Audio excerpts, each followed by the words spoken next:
Well, hello and good evening, and welcome to another stream of thoughtraid, where today I'm going to be talking about the topic of fighting for oneself, because this is an area that I am presently focusing on, and I've been focusing on now for several months. I'm used to people fighting for me. I'm especially used to my mom fighting for me. In fact, growing up, I'm an only child, and my mom has always been there for me, and she has fought for me in many ways. And over the years, I've been learning how to fight for myself. And especially now, I've been kind of rediscovering the need to fight for myself rather than just letting life happen to me.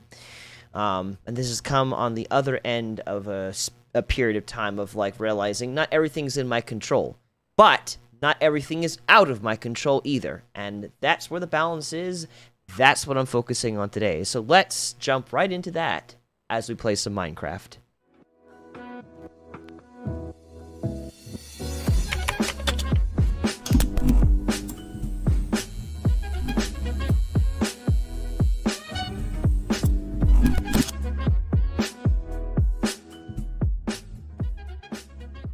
Well, welcome back to thoughtraid, a community about friends, gaming, and better ways of thinking. I'm Brandon, and today I'm going to be talking about fighting. This is a very important topic to me because, I mean, honestly, to be fair, a lot of the topics that I bring up are pretty important to me, so there's that. But that's because a lot of the topics that I bring up is something that I'm presently working through and figuring out for myself. And so I just like to speak from that place as putting it out there that this is an area that I'm working on. So I don't have all the answers to this. I'm not going to claim that I have all the answers to this. And so take it what you will with it. But I want to at least share and externalize my process with those who are willing to listen and be here and just, I don't know, talk with me. So as I go about this topic of fighting, which, hello, where are we? I want Minecraft to be in the background, not nothing to be in the background. Anyways, as we go about this topic, if there is anything that you're presently learning about when it comes to fighting for yourself, this is the space for that. I want to create a space of conversation for you to talk about whatever you're learning in this area, and we can learn from each other. Because I'm always looking to improve my own self, seriously. So yeah, that's the focus. Let me get some music going.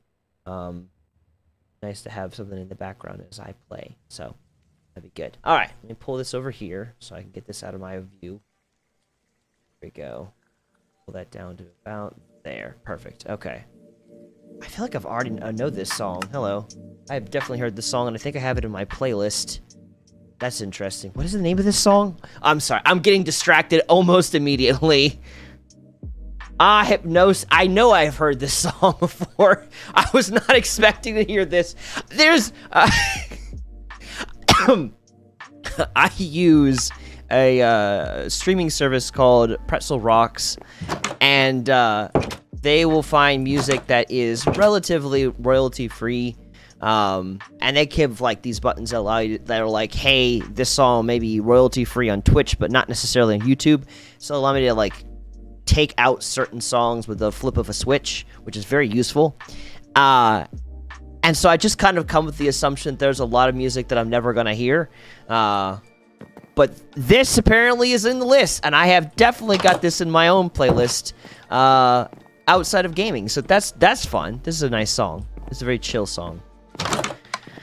Okay, other than talking about the whole topic of fighting for oneself, I also want to focus on finishing a whole area besides this that I'm going to be using for more land development. So I guess that's what's my goal while I am mindlessly doing things in Minecraft. I'll just kind of spend the time just turning this nice, beautiful hill into absolutely nothing but flat land.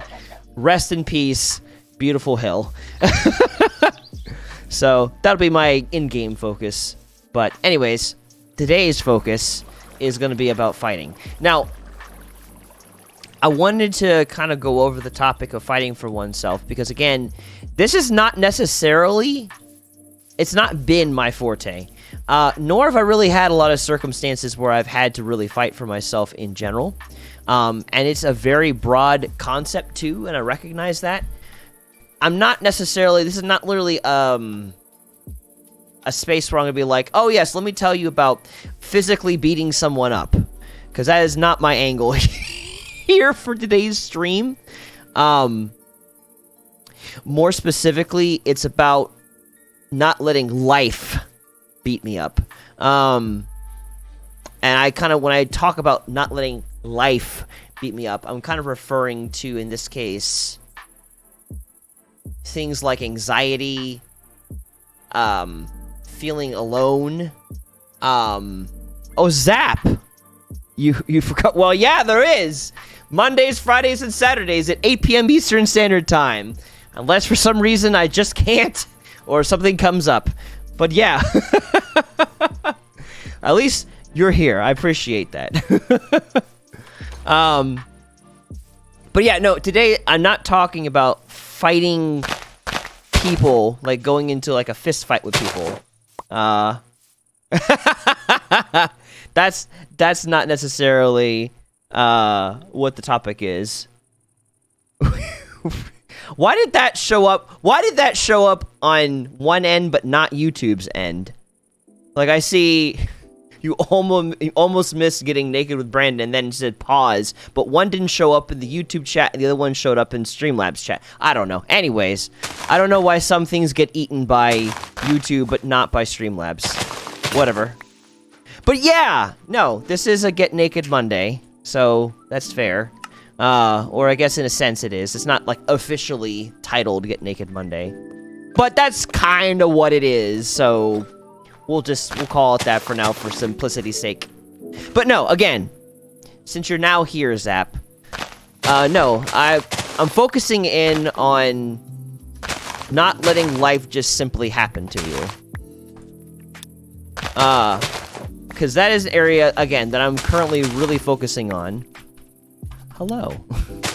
And I really want to, like, talk about what I've been learning in this area. Because I've mentioned this.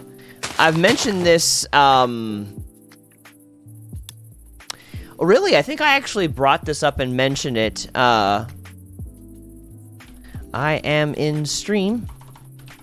So, yes, I can. But it will be on stream. Just so you are aware.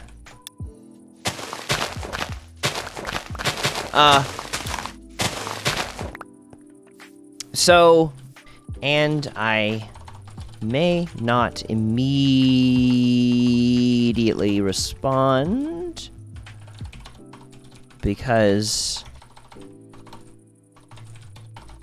I am focusing on a topic. So that you know. Okay. So yeah, okay. Recap, Zap. So yeah, I have been a couple of streams ago, well actually more than a couple, several streams ago, I was talking about how, you know, if you're anxious, this stream is for you. That was the theme of that stream because I was learning more about not being anxious. Because for me, I have, for most of my life, struggled with some form of anxiety. And that stream, I had mentioned that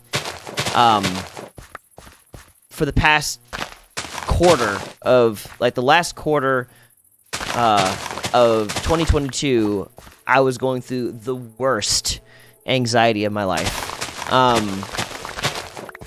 And over time, I kind of, like, explained where that anxiety was coming from. And so, in that time, as I was dealing with anxiety, towards the end of that time, I began to remember the value of prayer, and how helpful it was. And I mentioned, I don't know if I mentioned in the stream, but I'll mention it again just in case I didn't. There was a particular day, I remember, where the anxiety was real bad. Like, there's been a couple of days where the anxiety was so bad that, like, I had no energy to get off the sofa. Like, I managed to get out of my room and then lay on the sofa, and that's where I was. And that's where I existed, because the anxiety was so bad, it zapped any energy that I had to move.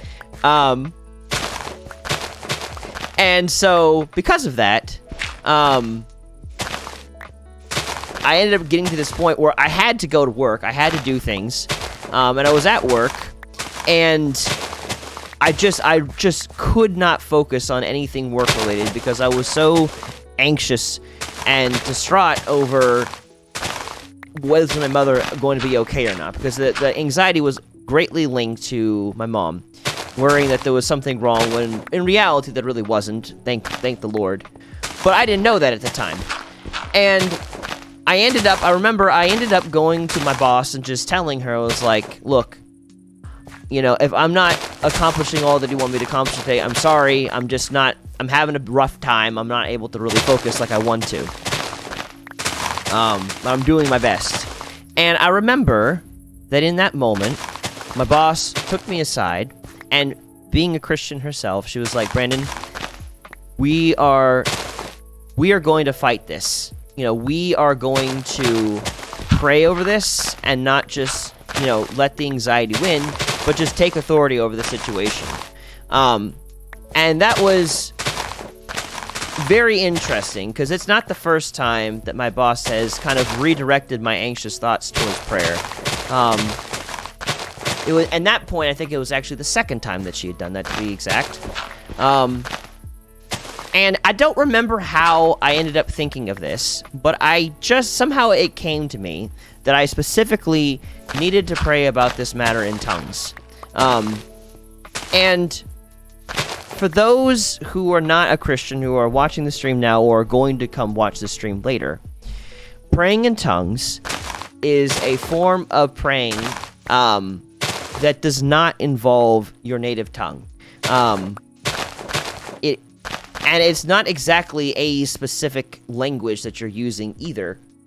There has been some circumstances when someone's praying in tongues where the person listening to them who speaks a different language can somehow hear their language within your own that you're using in that moment. I have heard accounts of that, although I have not personally experienced that. But I've heard testimonies of that.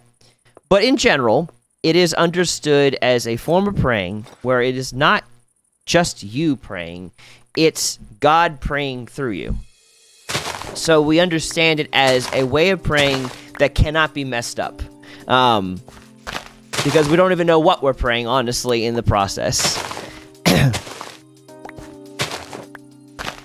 Okay, so you swallowed toxic soap. Okay. And I'm scared, but it was like a swallow. Well, how do you feel? Do you feel sick? Because I'm not sure if there's like truly toxic soap. I like soap is not something you want to ingest, but at the same time, I don't think it's like deathly dangerous. That's interesting.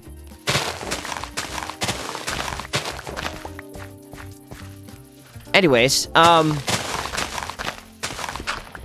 so dishwasher soap. How did you swallow dishwasher soap? It's the #1 cause of death across the world. Is that really a true fact? The whole story behind it, and it's so dumb. I see. Well, how do you feel?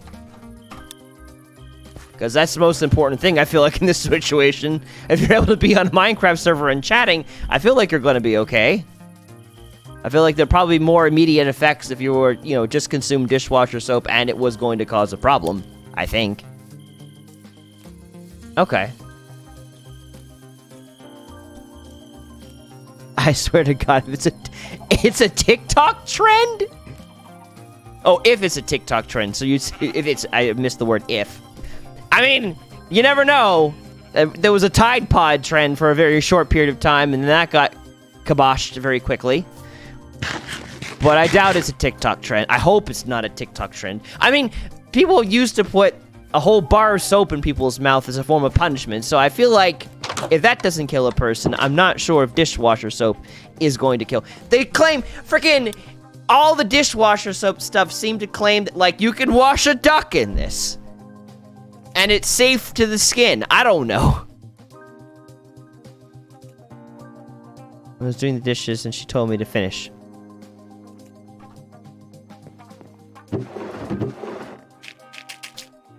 Let's see. That's right. I needed to come here because I needed to take a nap so that the day reset itself. Oh, wrong way.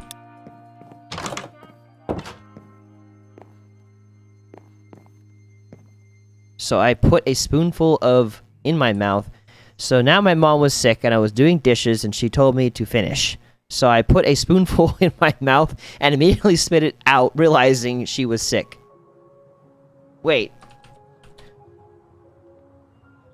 So where does the dish soap come in? I'm curious.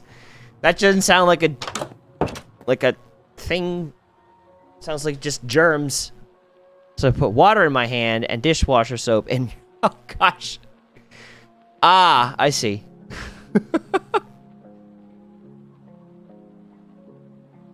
As a fun TikTok is some people are so incredibly stupid that it rubs off on everyone. There was a trend where you would literally set yourself on fire.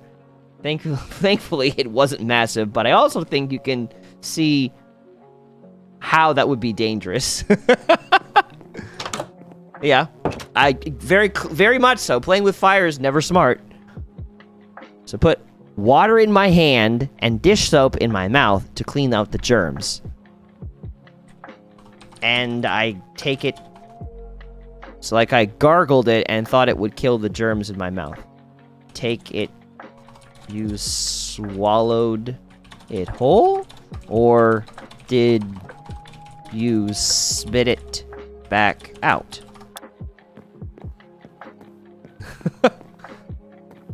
I'm very curious. The plot thickens. This is not exactly what I expected to come to when I started streaming. I spit it out, but still. Okay, well, that's good. So, at the very least, you probably swallowed a minuscule amount. Whoops, too many M's. I am fairly certain you will be fine.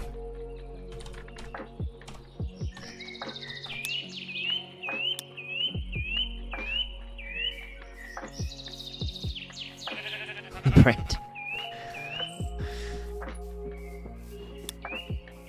I looked into it. This is not what I was expecting. This is very interesting, and it's toxic.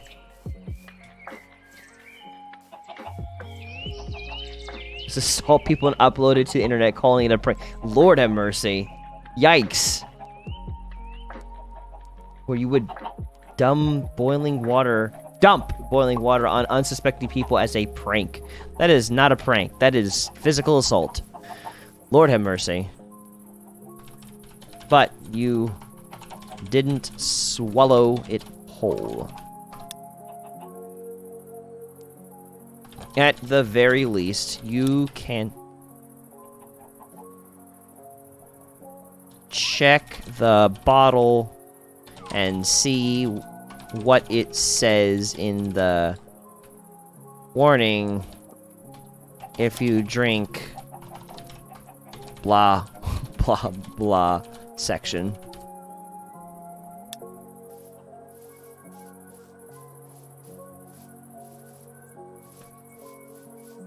I've never heard of pink sauce app. No, I don't know what pink sauce is at all.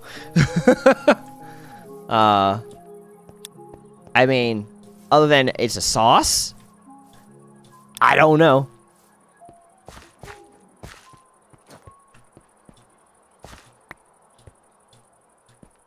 I'm pretty sure you can overdose on that stuff. You have more than...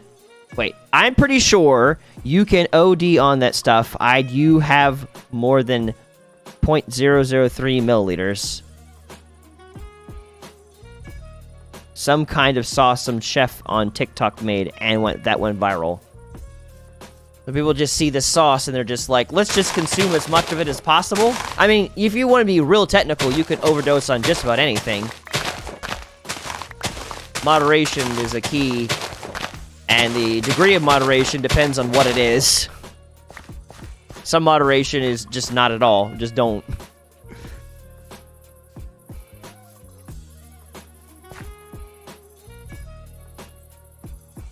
But 0.003 milliliters seems like a very low amount to consume, so it doesn't sound like a very good sauce if I can only consume 0.003 milliliters without having an overdose.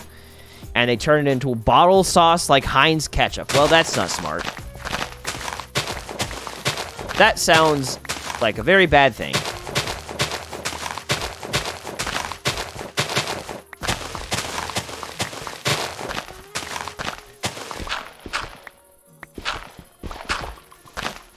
So, toxicants aside, is that a word? The focus of today's topic, fighting. The mold had mold. Oh lord. The sauce had mold?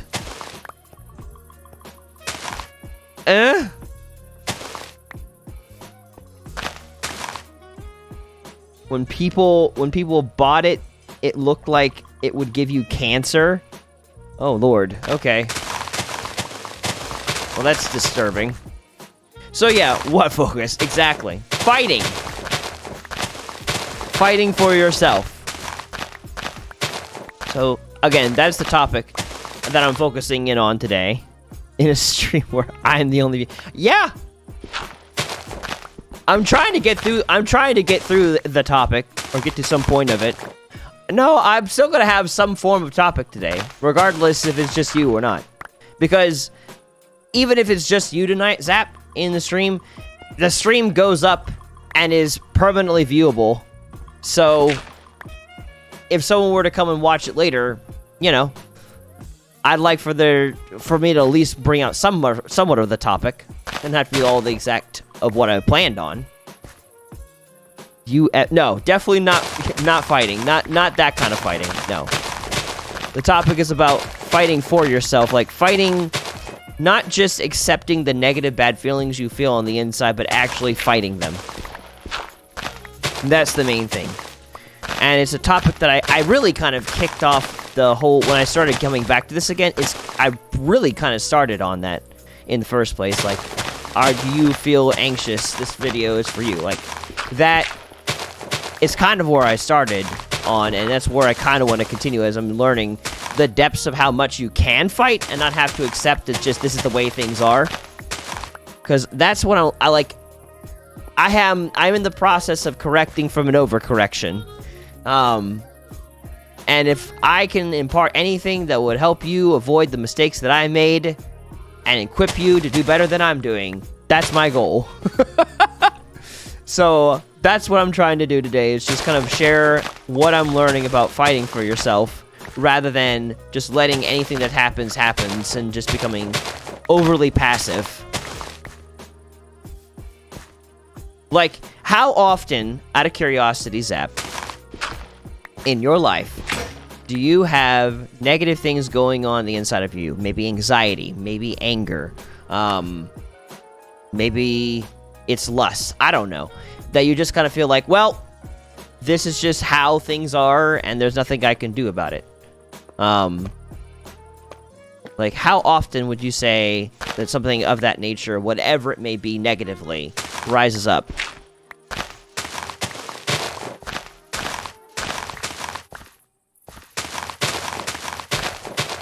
Because I'm curious. I know for me, it happens a good deal.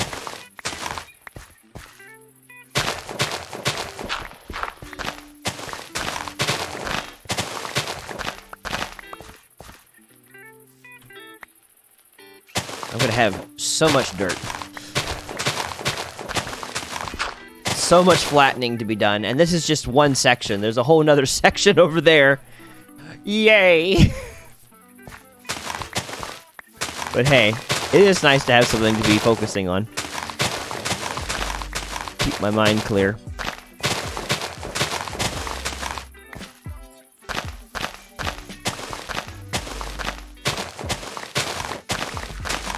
Because for me, kind of thinking on that topic, for me, I've definitely had a lot of circumstances when it comes to anxiety, and I've mentioned this, where I've just kind of let anxiety walk all over me.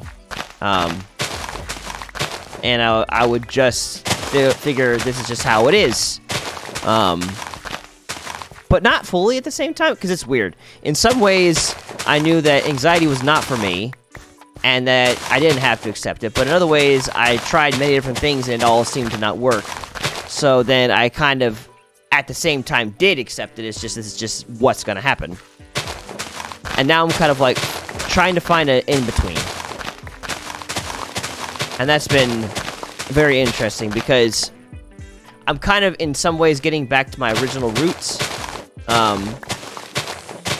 Where I was trying really hard to stop something from happening, rather than just letting whatever's going to happen negatively happen to me. That I kind of built up over the first half of my life, and then I kind of walked away from that. Well, actually, more than the first half. So I would say this is kind of how it was. I learned to fight into my 20s, and then I've been learning to like rest and not try to fix everything right away in the middle of my 20s, and now I'm kind of coming back to fighting again. But yeah, Zap, if you're still there, what sort of things, and to all the people that are listening if you're there, what sort of things have you faced that are negative in your life that you've just kind of felt hopeless to, that like, this is just how it's gonna happen, I can't fight this, this is, something I just need to learn to cope with?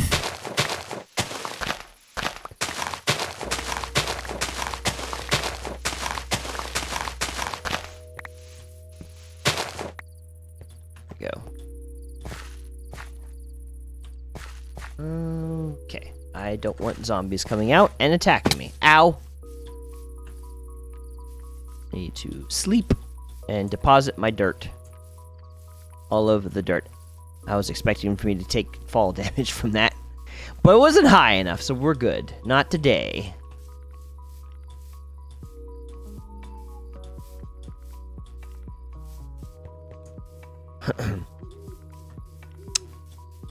Well, anyways, as I wait for you to return,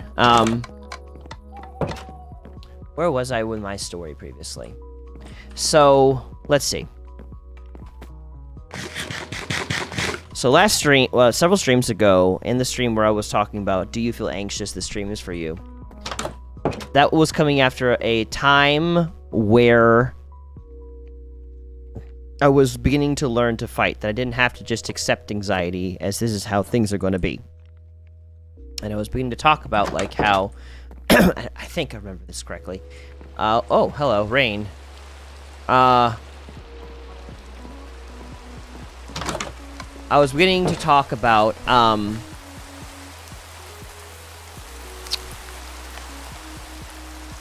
was I going to say?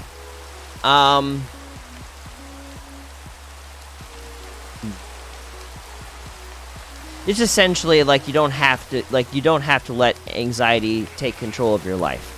And so I was relating that from there to a story where after being anxious at work, my boss began to, tell me, okay, hey, we're going to fight this in the spirit. We're going to take authority over this. We're not going to start proclaiming, the worst news. We're going to believe the best of the situation and pray for the best.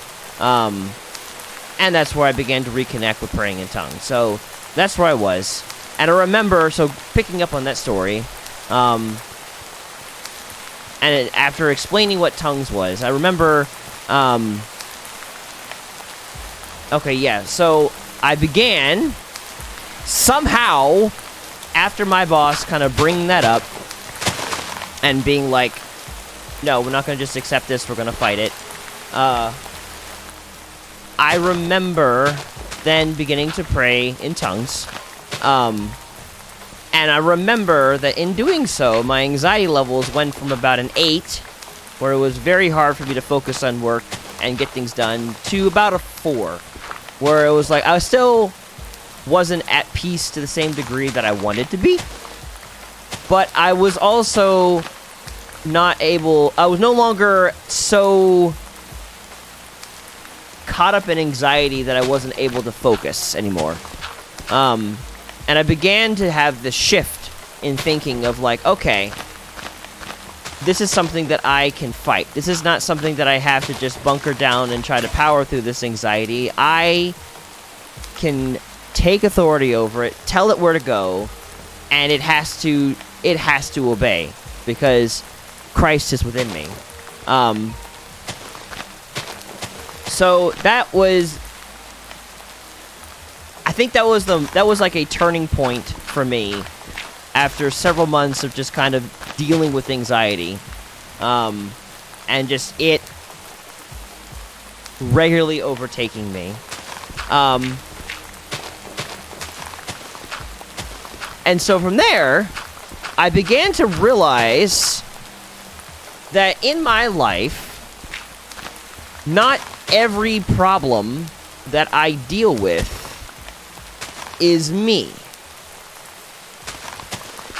And I began to realize that there was a space where I needed to fight, not necessarily work through some issue. The issue was I'm under extra pressure, not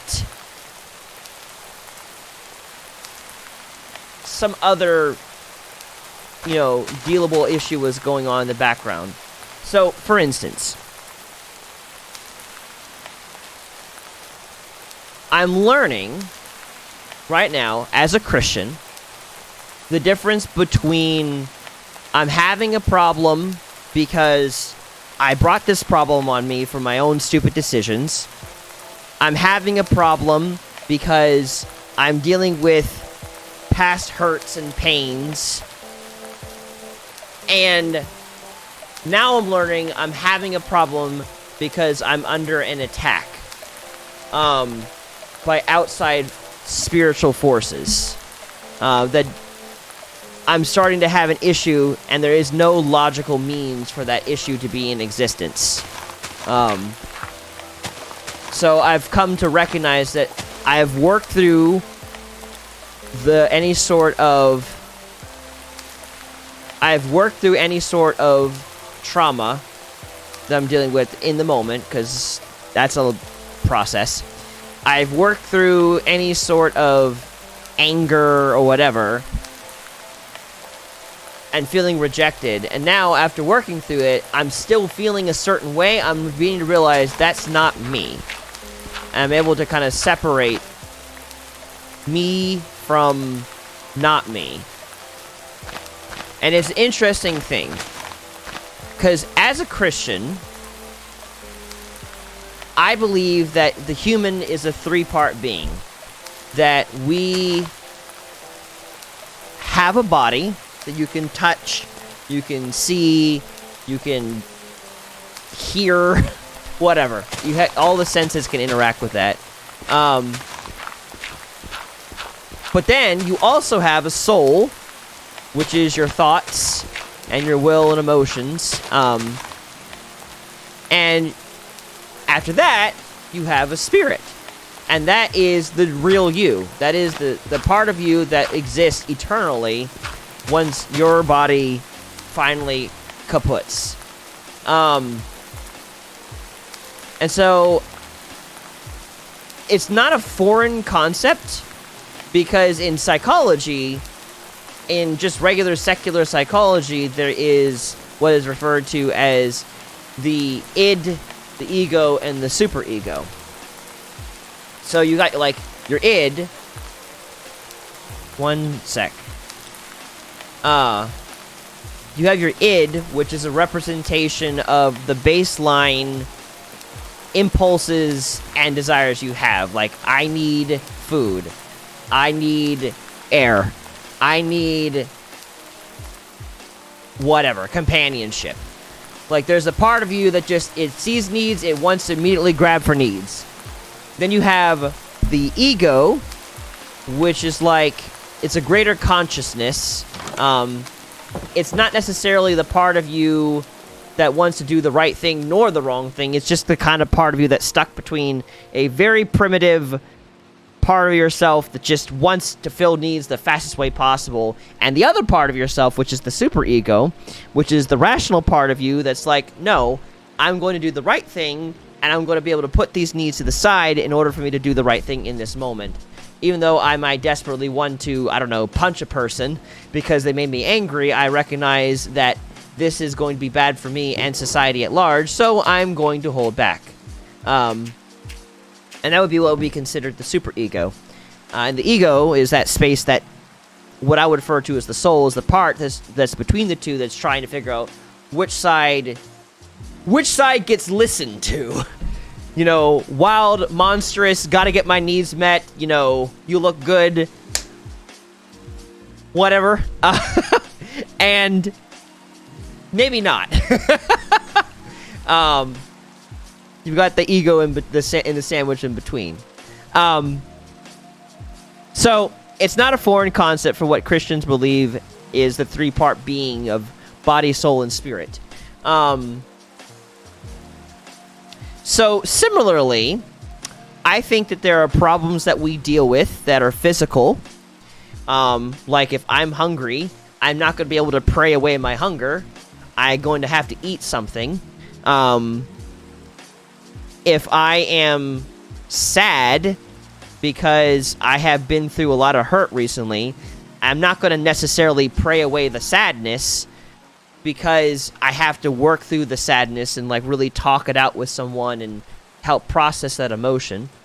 But sometimes there are supernatural things, I believe, going on that we can't see, and it manifests itself when suddenly there's an issue that normally you're able to deal with on a normal day, but suddenly, on this particular day, it's just so freaking hard to deal with, and you're gonna go insane if you don't do the thing that you know you shouldn't do. Like, for instance, some days, it's easy for me... where do I want to go with this?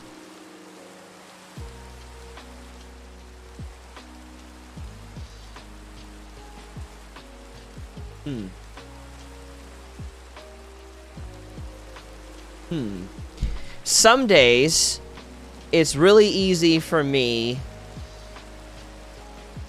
to work through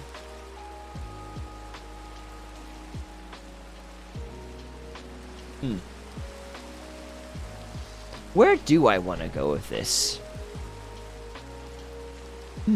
I have options. I have options for how I want to approach this as an example.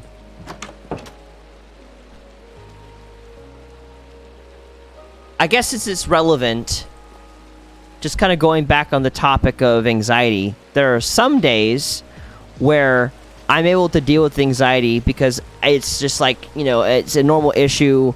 There's something looming around the corner that I know I have to deal with. Like, for instance, okay, when I'm about ready to go live on stream, there is an adrenaline rush / an anxiety rush that I feel that could make it really easy for me to not go live because I'm concerned, how's the stream going to go? In this situation, who's going to show up to the stream? Maybe no one's going to show up at all. I don't know. Maybe a lot of people are going to show up. Maybe they're going to like what I have to say. Maybe it's not going to be great. And all this stuff kind of hits me all at once. But I'm usually able to work through that and push through, and boom, we have stream. To whomever may be there. And then other days, I just get hit with anxiety for no reason. Like, I'm not going through a bad time. Everything is well and ordered in my world. And for some reason, I can't relax. I'm just stressed out.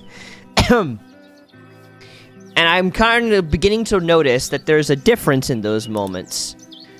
There's a difference when I'm able to work through a problem on my own without really having to go through much to accomplish it, because it's a normal amount of anxiety, and times where there is a super amount of anxiety, and therefore it's unusual, and there's probably something else going on there. Or I'll give another example. There are times where, for me, and I've talked about this in previous streams, where I've dealt with a porn addiction. And there are some times where, I know that porn and wanting to look at it could be a result of me feeling anxious, and sometimes it is a result of me feeling rejected and lonely. And so, boom, that temptation is coming from a place that I can pretty much work through if I deal with the anxiety or I deal with the loneliness that I'm feeling. But then there are some times where I'm not feeling anxious and I'm not feeling lonely or feeling rejected, and why the heck do I feel like I have to look at porn or I'm gonna die? Like, those are moments that hit me sometimes, and I'm starting to learn that there is a space to fight in that moment, that this may not actually be normal, that this may be supernatural, and I need to fight it. And the good thing is that while the Bible does not really say we're here to fight people, it does say that we are here to fight supernatural forces, and there really doesn't seem to be much a limit to that, other than, making sure that you are submitted to God's authority. And so, I don't know, there's just some moments where I feel like it's really easy, at least it's been really easy for me, to feel hopeless. And I'm starting to recognize that this hopeless feeling is not natural. It's a lie. And I believe that Satan comes to kill, steal, and destroy, and he's a liar. So if there's a belief that I have that is saying to me, Brandon, you are going to have to suffer through anxiety. You are going to have to suffer through addiction. You are going to have to suffer through whatever. That's a lie. And it's not something I have to sit and actually suffer through. I can fight this. And that's what I'm learning right now, is that you can fight. You do not have to sit there and just let it happen. And I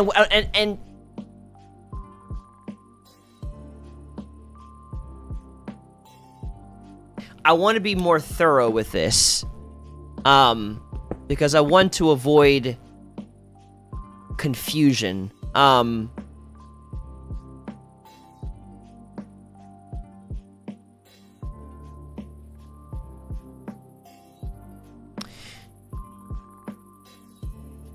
We have different tools to deal with different problems.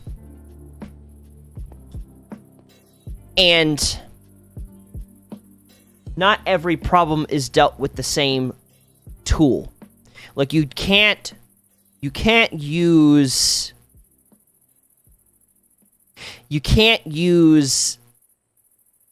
if you're trying to solve a traumatic experience without, like, okay. What I'm learning is that there are different problems and different ways of handling them. So like I was mentioning, you have a body, you have a soul, you have a spirit. If you're having a health issue, you can pray about that. You can fight that in the spirit. And sometimes that is the solution, because the health problem is not normal. The health problem is coming out of the blue. All of a sudden, it's just, there was no amount of, like, if you are living your life healthy and it comes out of nowhere, and you're living your life healthy, like you're drinking plenty of water, you're eating healthy, you're exercising, and then that just shows up. that could be an area where that's an area of fighting that in prayer. In fact, even if it isn't, you could still fight it in prayer. But that, if it's coming out of a place of you're eating unhealthy and you're not exercising and you're not taking care of yourself, then dealing with it in prayer is not necessarily the right way to go about it. You need to deal with it by the physical actions of I'm going to eat healthy, and whatever it is that's preventing from me eating healthy, I'm going to work through that. So some of that means the literal process of I'm going to, instead of having a, this delicious cheeseburger, I'm going to instead have, I don't know, a grilled chicken and some vegetables. Something a little bit more lean, less carbs, more proteins, less sugars. That could be a solution. If you're having a hard time motivating yourself to do that, having a accountability group that can talk you through those moments where you really want to eat something unhealthy you shouldn't eat is another way of handling the situation, because maybe it's not eating healthier that's the problem. Maybe it's lack of accountability that is causing the problem. And so you need to have someone to talk to that can encourage you and challenge you to eat healthier, and that will be what it will take to eat healthier. But, in order to take care of a health issue. But sometimes there is a time to fight in the spirit, the situation. And I find that if you're doing everything that you know to do and still failing, it may not be you. It could actually, at that point, be supernatural influence. And then that's a situation where you'd want to fight in the spirit. So I want to stop now and read what you're saying, Johnny, because you said something, and I've been talking this whole time, and I want to recapture it. Okay, so you with the whole soap thing, you've worked that out with the professional. Good, cool. And then you said, I've actually been stuck in a porn addiction for years, and I don't know how to get out of it. How do you fight in the spirit? Well, if it turns out that it's a situation where you need to fight, first of all, there is a shift in thinking that you want to work towards. Like, when God first brought me out of porn addiction, the very first thing that he began working on was how I viewed myself. Because up to that point, I viewed myself as a helpless addict that could not get out of it. And it was just, that's how it was going to be. And God had to reshape how I viewed myself and how I confidently viewed myself to believe that, okay, I'm not a victim, and this is not who I am, and I can overcome this. So that was like the very first thing that God began working on me in. As I began to shift how I viewed myself, then he began working in other areas, and also during this time, I had an accountability group that I was a part of that I was able to talk about that with every time I felt tempted. So that was going on in the background. And there eventually came a place where I didn't need them as much because the temptations had been worked through at the time pretty well. So I was able to be at home and not do things I shouldn't be doing. But after working through my identity and how I viewed myself, then God began to work on my fear towards my own attractions within myself towards people that would have, in the past, driven me towards porn. To help me realize that it's okay to find other people attractive, and that's not a sin. And so it kind of helped me relax and be comfortable that I feel these attractions, because I wasn't, and that was making the temptation all that much more worse. So essentially, he had me begin to look them in the eye and not be afraid and ashamed. And that was the next step that God took me on. Now, granted, your steps may be different from my steps, because what I've dealt with is probably similar, but not quite the same. So there might be different demons that you need to face in your life than I had to. So for me, my demons was often fear. 9 times out of 10, I was afraid of a lot of different things.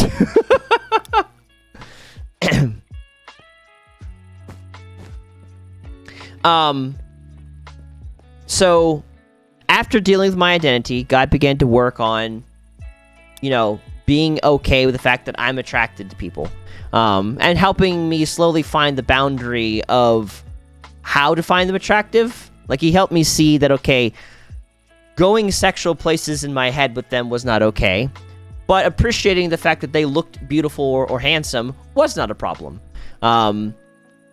Because, heck, like, God makes people beautiful, and some people are very beautiful, and that's not a bad thing. So he had me work through that. And after working through that,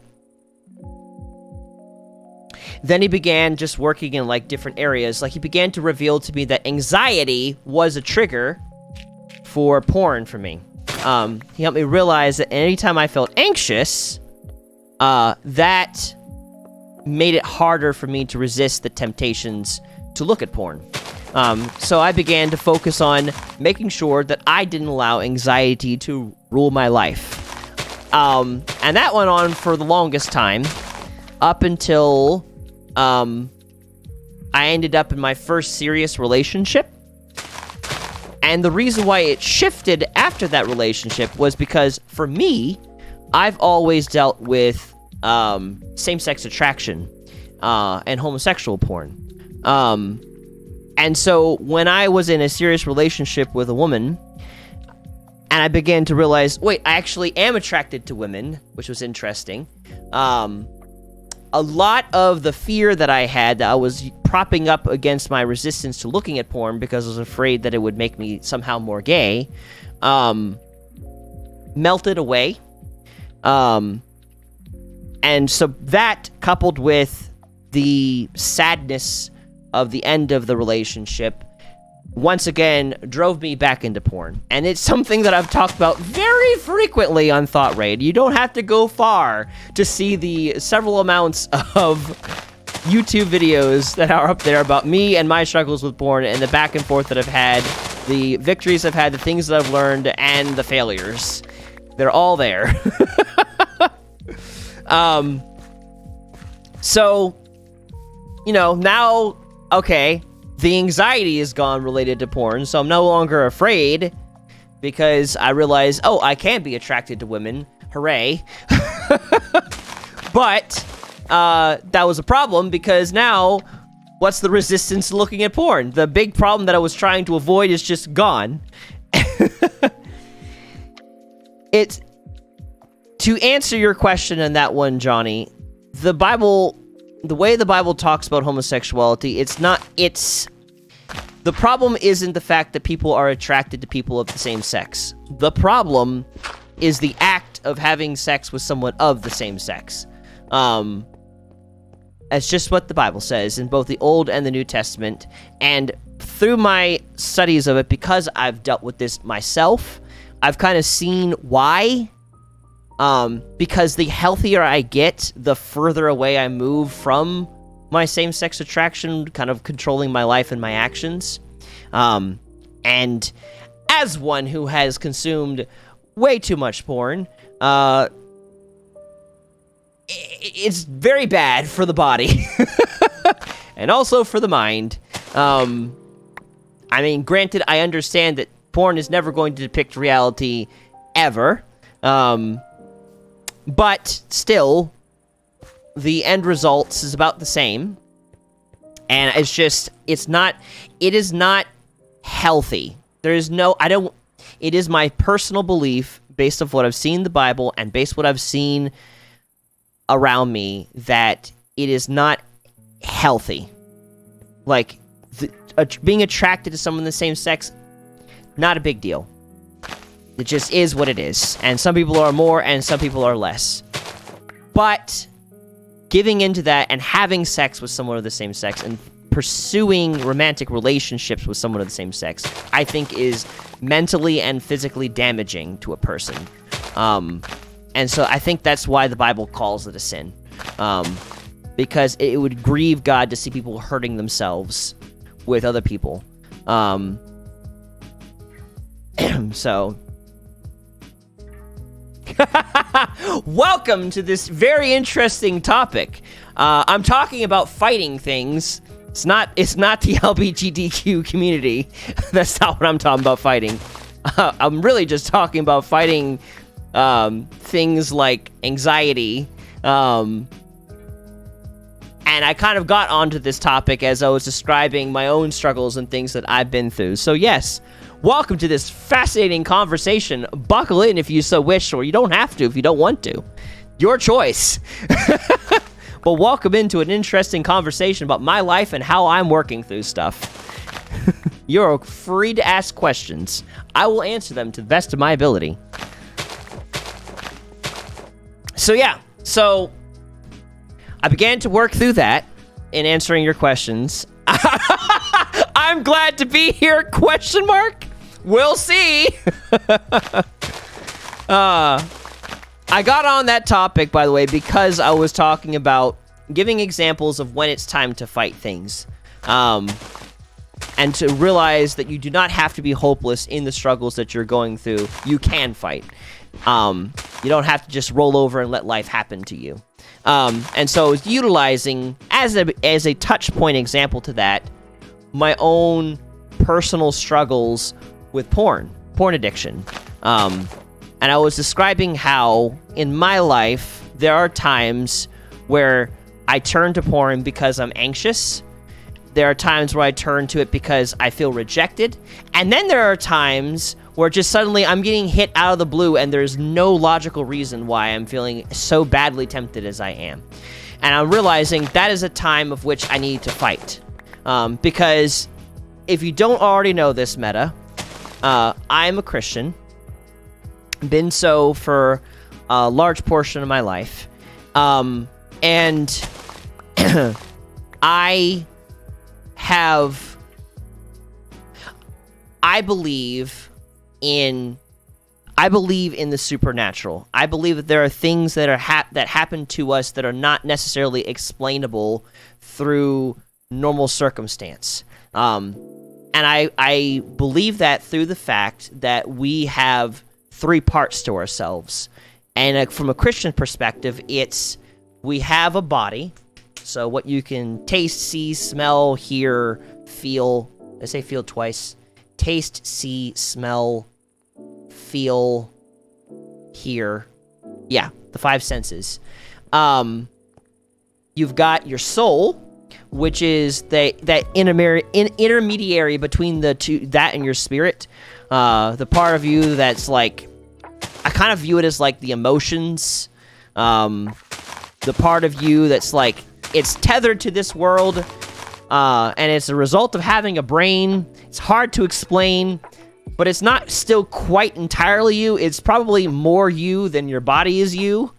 And then there's your spirit, which is you.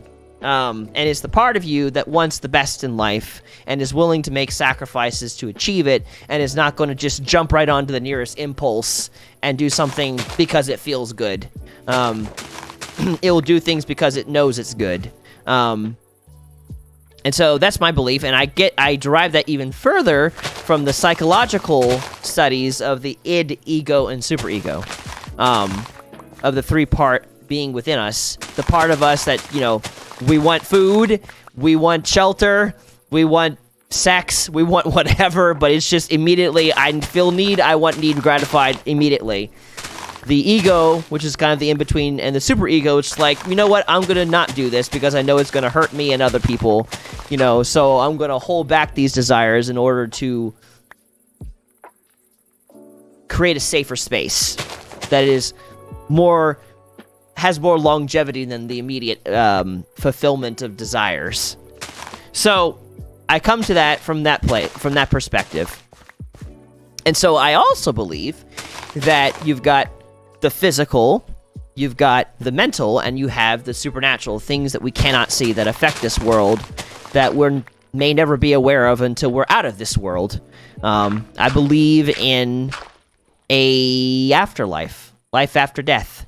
And I believe that's where sometimes these forces within us that make us feel stuck in a certain area that we know we need to grow in, if it's way beyond what we're normally able to handle, it's probably coming from the supernatural, and it probably needs to be fought.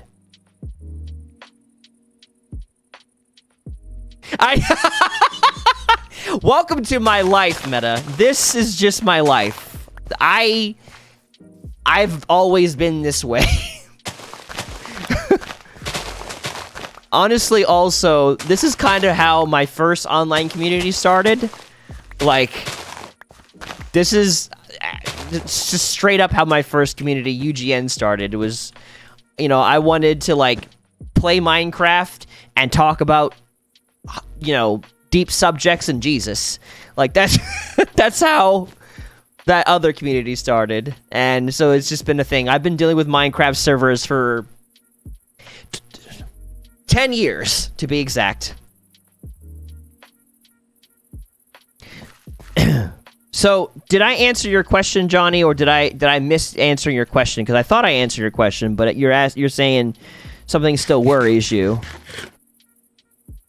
So I'm kind of paying attention to what you're saying over there on YouTube. And I just saw you said "cause it worries me," so let me know. So, did you not hear my response to it, I guess? The question is it a sin to be LGBTQ, etc.? Did you hear my answer to that question? Is that the same question you're asking? Wait, we can be on YouTube? Yeah! You could be on YouTube. ThoughtRaid is on YouTube, it's on Twitch, and it's on Facebook. I lost my spatula, or shovel again. No, I mean, like, will they go to hell if they are a Christian? It is my honest opinion, Johnny, that Facebook sucks. Fair enough. It is my honest opinion that if someone... Hello! It is my honest opinion that it greatly depends on the person's heart. Because I think if someone is earnestly seeking after Jesus, and they're not being fake about it, they're really seeking after Jesus, they're going to really have to grapple with what the Bible says about homosexuality. So I can't say that it's just, yes, you're going to immediately go to hell. But I can say that if you're just taking on Christianity to feel good about yourself and saying, I'm a gay Christian, that is no different. That's no different from being secular. Like, that's not really Christianity. Like, but if a person's like, I am a Christian and I'm gay, and like, I'm like truly seeking Christ in that, I think that that's still a space that God is in. I don't think that's just going to mean you're going to hell, but I do think that God's going to work on that person slowly over time away from that, depending on like different areas where it needs to be focused on. It may not be that right away. It may be other areas, like that person dealing with anxiety or anger issues or whatever, because what brings a person into that is different for each person. Some people are dealing with homosexuality because they've been abused, and they're therefore confused. Some people are dealing with it because that's how they've been since they were born. Like, they didn't choose this. This is what it was. Born that way. And some people are there because of lots of anxiety and fearing of rejection, and not really confident in their own masculinity or femininity if they're a woman. At the topic. So, no, the topic, Hell Knight, wasn't specifically going to go that route, but it was going to go about fighting. But here we are. The topic is about when to fight. I'm clueless. I don't have any religion. So now I'm saying, going back to what you were saying, Meta, isn't being gay or any similar thing a bad thing in the Christian religion? I like fighting, yes. It is the act specific. Let me be very clear and specific about this. It is the act of having a homosexual relationship where you are romantically involved with someone of the same sex and having sex with them. That is what is considered a sin. It is not the same-sex attraction, that I am attracted to someone of the same sex. That's not the sin. The sin, according to the Bible, is the act of you having sex with them, of someone of the same sex. And the reason why I'm seeing that as a sin in the Bible, too, it's stated, but the reason why I'm seeing that from a scientific standpoint is because of, I think the reason why the Bible shows that is because of the amount of hurt that it causes to a person physically, emotionally, and mentally. For me personally and my journey through going through all of this, as I've gotten healthier, the same-sex attraction that I feel diminishes. It doesn't increase. And the people that are around me that have also struggled with it, it seems to be that as they also get healthier, they naturally kind of move away from it. I don't see a person becoming healthier and going further into a same-sex relationship. So, I wonder if that answers your question. And in Christianity as like an entity, not necessarily as a religion, but as the people that consider themselves to be Christian, it would be considered, it depends. It just really depends. Some denominations are like, yes, homosexuality is a good thing, and we've misinterpreted the Bible. And then there are other denominations that are like, it is a sin. And then there are some denominations that are like, it is a sin punishable by death. You know, it depends. And that's not just Christianity. There's also a lot of that in, like, Islam, too. So it depends on the religion, and it depends on the sect within the religion. So I think that a stance of a healthy Christian in regards to homosexuality is they're just a person like anyone else and should be loved and respected, but just warned that that's not good and safe and healthy for them, and not to people please to them in order to not get in trouble, because there is still social taboos, I'd say, around saying that it's, you know, not good. And so that is definitely a factor that kind of keeps a lot of Christians quiet about their beliefs to it. But I've come to a place where I love people too much to not speak what I believe is the truth and what the Bible says is truth. But I'm also at the same time not going to reject the person because they differ from me. Because that's not going to help anyone. So let me take a second and see what you guys are saying, too.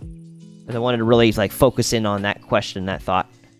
Hell Knight, you're saying it's considered a sin. Do you think that it's a sin if one of your friends came out of the closet and done acts, will you not be their friend? No, I am not going to just cut them out of my life because they're doing things that I think are a sin.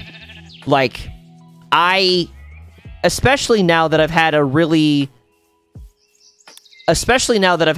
close friend go through a spiritual deconstruction where they really walked away from the faith for a time,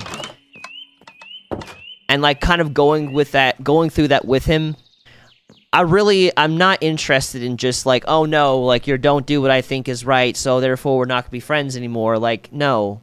Like, how am I going to be there for them if the minute they do something I think is wrong, I'm just gone? Like, granted, if they go in that direction and they become toxic, you know, then they start trying to, like, manipulate me or hurt me behind my back or in front of me or whatever, then yeah, I'm going to not be their friend anymore because that's toxic. I can't be around that. But if they're not, you know, that's what they think is right and they're going to go on that path, I'm not going to stop being there for them. I'm not going to stop loving them because of that decision. So I want to be clear about that one, Hell Knight. Let's see. I'm clueless. I don't have any religion. This is completely unrelated, but Hell Knight as a name goes incredibly hard. You're awesome, whoever you are over on YouTube. I love that. I joined a thought-raid stream and I got religious class. Great. I mean, why not? I don't know. It's because it's all loosely related to what I've been talking about. So, anyways, that is my beliefs. that is my take on that situation. And I brought it up because, again, my focus wasn't really on that as much as it was specifically on giving examples of when to fight. So again, when to fight. Like, again, I really don't think that there needs to be a space in with us where we feel hopeless and we just have to let life happen to us. Let the anxiety happen to us. Let the pain happen to us. I think there is a time where we have to, like, let it flow through, but not if it gets to a place where we feel hopeless, like this is now forever our existence. So let me make sure I make that clear. There is a time and space of which you need to feel and process through your emotions when you feel angry, when you feel sad, when you feel afraid, when you feel disgusted, when you feel whatever the emotion may be. You need to feel the emotions that are within you, because in feeling them, you will be able to sort through why you're feeling as you're feeling. And not allowing yourself to feel means you will forever feel those things on loop until you actually stop and allow yourself to feel the negative emotion. At the same time, you should not feel hopeless. That hopelessness is not you. There is always hope. You don't have to forever feel lonely.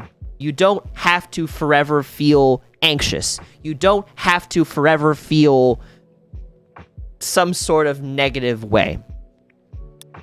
And right now, I'm learning the balance between when I just need to feel the emotion and work it out with the person, and when I need to fight it because it is taking away my hope and my peace, and it's making me feel like a victim. And that's what I've been wanting to focus on specifically. That's really what I've been trying to make the topic about today, is like when to fight, how to fight. And just kind of sharing what I've learned, and you guys can share what you've learned, and we can kind of compare notes on that matter. But I want to make sure I'm reading some things here, because I'm seeing more stuff. In the Bible, it says illegally stacked. Illegal stacking is a crime, Shovel Boy. Well, guess what? I've atoned from those sins, because I have no longer any more illegal stacks on this server. We're good. You should do a whole stream on the LGBTQ, because I think it's a big question in Christianity. I have, actually, Johnny, and I will probably do it again as I continue to learn new things and go through life. So I will say that. Hello, Sebastian. So there's that. You said I get into a fight around every 2 to 3. You get into a fight around every 2 to 3 weeks of physical fights, normally win too. And last time though, it broke my left arm. And now I can't play Overwatch for a full 12 hours. Best to fight with when people are being idiots and they learn not to be an idiot.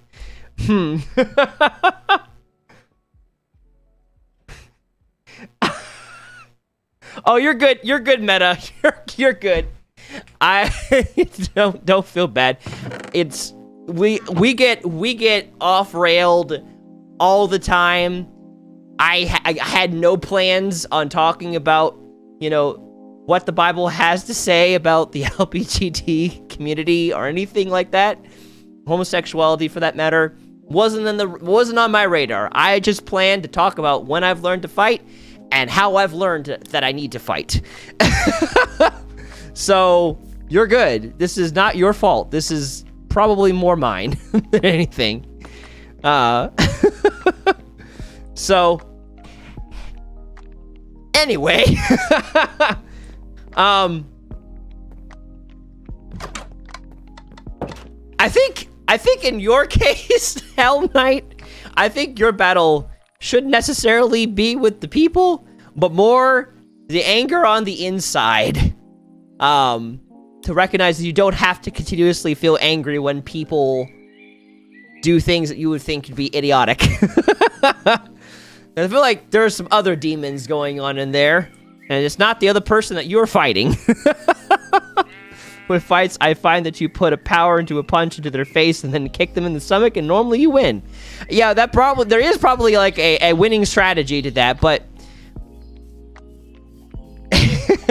I don't disagree. And maybe for you, it might be good to channel that into a proper space like UFC, or some kind of like boxing ring. That might be something really valid for you to do. It could be actually fun and rewarding, but I don't know, fighting people at school or wherever outside of that situation, unless you are literally defending someone's life, you know, I don't think that's a good thing. Because there's like so much going on in the background that you might not be aware of that brought them hello to that space. Oh, thank you. It was so fast.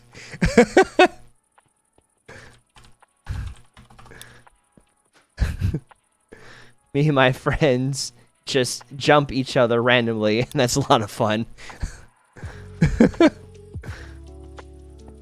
So okay, going to the topic. I'm doing well also. Muy bien, Sebastian. ¿Y tú? This is a server, and yes, it's modded. Yes, and if you want to join that, just let me know. You would need to download CurseForge if you don't have it already, and look for TR New Horizons, and you download that mod pack. Once you have that, I can give you the information to join the server. So, anyways, focusing back on the topic, fighting. Which, again, I'm not focusing in on literally fist fighting people. That is not my wheelhouse anyways. I'm really more so focusing on, the 1-2 combo. I'm really more so focusing on fighting things like depression, anxiety, anger, addictions. That is more so my focus in this moment. And I'm learning specifically about fighting things on a... Well, I appreciate it. Thank you, Sebastian. I'm really glad that you came. And I was asking, how are you doing? Because I think you asked how I was doing, and then asked it again in English, but I don't know, how are you doing? You have CurseForge already, but my PC would die if I tried to join. I wouldn't be able to handle that, unfortunately. Well, I hope that you get, one day, a better computer, because I'd love to have you join. Yeah. Don't feel stupid. Like, again, it takes a bit to try to describe the topic, because I'm talking about something a little bit more abstract than just literally fighting someone. So, it's okay. But yeah, no, I'm talking about what I'm focusing in on is fighting things that otherwise you feel like you can't do anything about. So, like, if you ever feel victimized by anxiety, victimized by, again, anger, or lust, or depression, Overwatch and winning helped me. Yeah, okay. You don't have to feel hopeless. That's something you can fight. And there's a time and space for. There's different ways to fight things. And that's what I'm trying to go over. That's what I'm trying to explain. So, I guess I'm focusing in on the different ways of fighting. And that's how I got onto the whole conversation about, again, LGBT, all that kind of stuff. Because, for me, I was utilizing my own porn addiction that I've had to describe how I'm learning how to fight that, because I'm learning that there are different methods of which to fight that. Because when you're dealing with some place that you feel stuck in, there's multiple tools and weapons you can use to fight that. In the case of porn, for me, I've had to recognize that porn, I turn to it because I feel anxious, and it's a distraction from my anxiety, or I turn to it because I feel rejected, And again, it's a distraction from my anxiety. And so I had to learn, if I feel anxious or rejected, and suddenly now I'm also feeling like I really want to look at porn, I know that the fight isn't necessarily the porn, it's why am I feeling anxious? Why am I feeling, rejected? And to work through that, and by working through that, the result, which is me looking at porn, will go away. Because that's not really what I want in the first place. It's never satisfying. It's always unsatisfying in the end. In the moment, sure, it works. In the end, no, it doesn't. And it leaves me feeling incompetent and wanting to hide, and ashamed. And that's not a fun space to be in continuously. Normally, I have ADHD. The way I deal with that sometimes is when not hitting idiots. I normally go on long walks and lift weights. Totally not play Overwatch. Well, that is good though. No, like sometimes dealing with it, dealing with some sort of addiction or dealing with some sort of problem, it really does help to be physically active. Like some of it, and especially more if you've got a lot of energy to give off, like having a chance to take a walk, take a swim, go lift some weights, that actually is a valid way of fighting, especially in the case of like sometimes with anxiety or other emotions or anger, having a space to physically exert yourself, it releases endorphins, it releases dopamine, and that makes it a lot easier to resist that. Sometimes that doesn't work, though, because sometimes it's a matter of I feel really rejected, and the solution, I can lift weights and work out, but that's not going to make me feel less rejected. So the rejection is going to come back. You're going to feel that all over again. You have to work a different way in fighting that feeling. So let's say, again, like you're me, and you're dealing with porn addiction. I could, if I wanted to, Oh, so you needed to down TR New Horizons meta. So yeah, you want to download that first. Anyways, where was I? Sleeping. There we go. I could work out to help distract myself from what I'm feeling on the inside. Valid. It could work. But if I'm feeling tempted, sometimes it may not be a matter of a workout, because the issue is I'm feeling tempted because I'm feeling rejected. So in that situation, I've got to deal with it a different way. I've got to talk with people and work through, okay, I really feel rejected when this happens. The way this person treated me made me feel really bad. And by working that out and getting their perspective on the situation and shifting my mindset, that will help me stop. Because the issue isn't a physical workout is needed. In this case, the issue is I feel not worthy of love. I feel I don't feel good enough because I'm feeling rejected. And so by talking that out with somebody, that will help me deal with the temptation to look at porn. No joke, you look like my dad. My goodness. What do I need to download? What TR stands for? Thoughtraid is a custom mod pack. Yeah, it is a custom mod pack, but it's not exactly what it stands for. I don't want to exam illness, so I should take... Okay. I want to stop doing weights because of Andrew Tate. I don't want people to think that I listen to that egghead. Look, it still is valid. Like, don't throw away working out to work through stuff as a valid option to deal with things. Like, it still is valid, but it's balance, because it's not always going to be the solution. So that's what I want to say. So you've got working out, physical activities. Sometimes you're feeling, depressed because you haven't eaten. Sometimes it's just as simple as having something good to eat, and that it will be enough to take care of the situation. Sometimes you're feeling depressed because it's a matter of something else, like there's a belief that you have that you need to work out and talk about with someone. So that's also a way.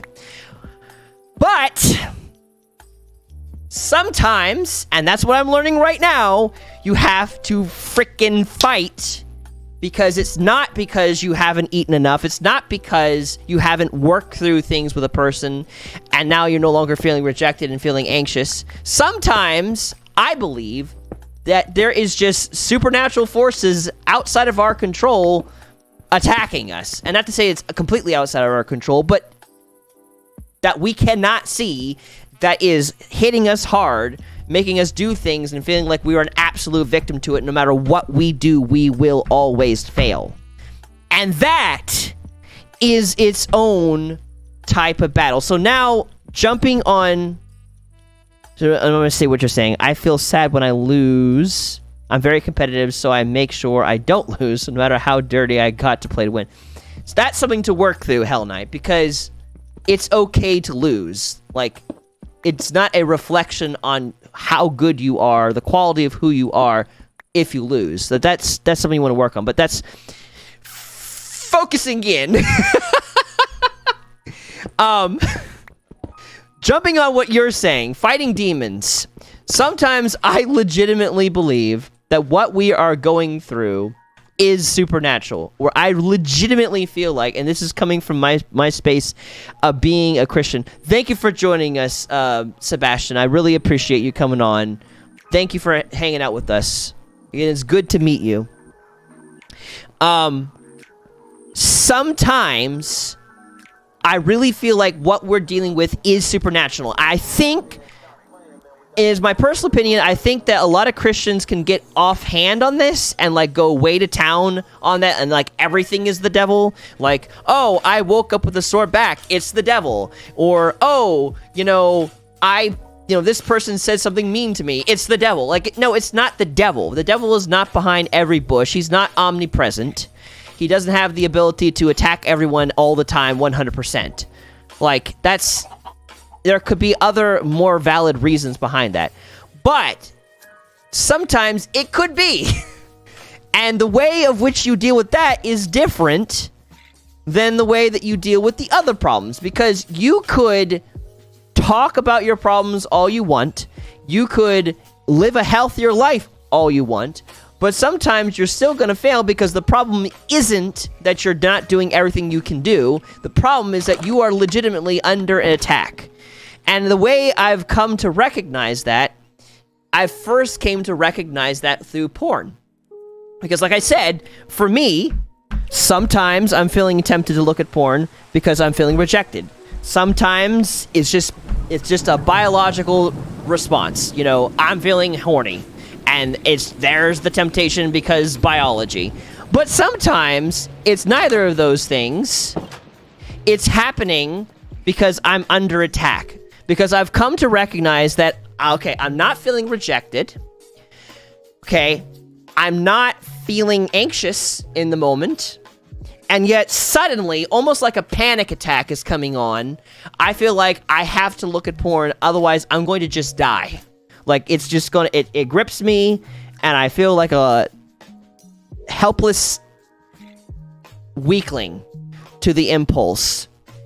And there's a different way to that, and that's why I'm like focusing on fighting, because there's a very specific way I'm learning right now, and I can't say this is the exact 100% way to deal with it, but it's been working for me, so now I'm going to present it to you. When those moments come where I feel strangely helpless, like I can't overcome this issue, this is just going to absolutely... And no, it is not the hookers. Wrong. No, that just perpetuates porn, honestly. In fact, it opens the door for more porn, literally. No. Focusing.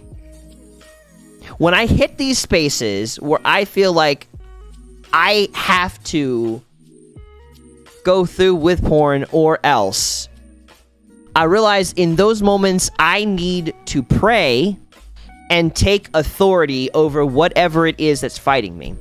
Because whatever it is makes me want to believe that it is my master and I'm its slave. And that is not reality, especially for a Christian. That is not reality, because when you are a Christian, you've truly accepted Christ as your Savior. You now have the backing of all of heaven behind you and the authority that comes along with it to any supernatural force that isn't in heaven. And its only method of really keeping you bound is to make you feel like you are a weak, helpless bastard, essentially. And the reality is exact opposite of that.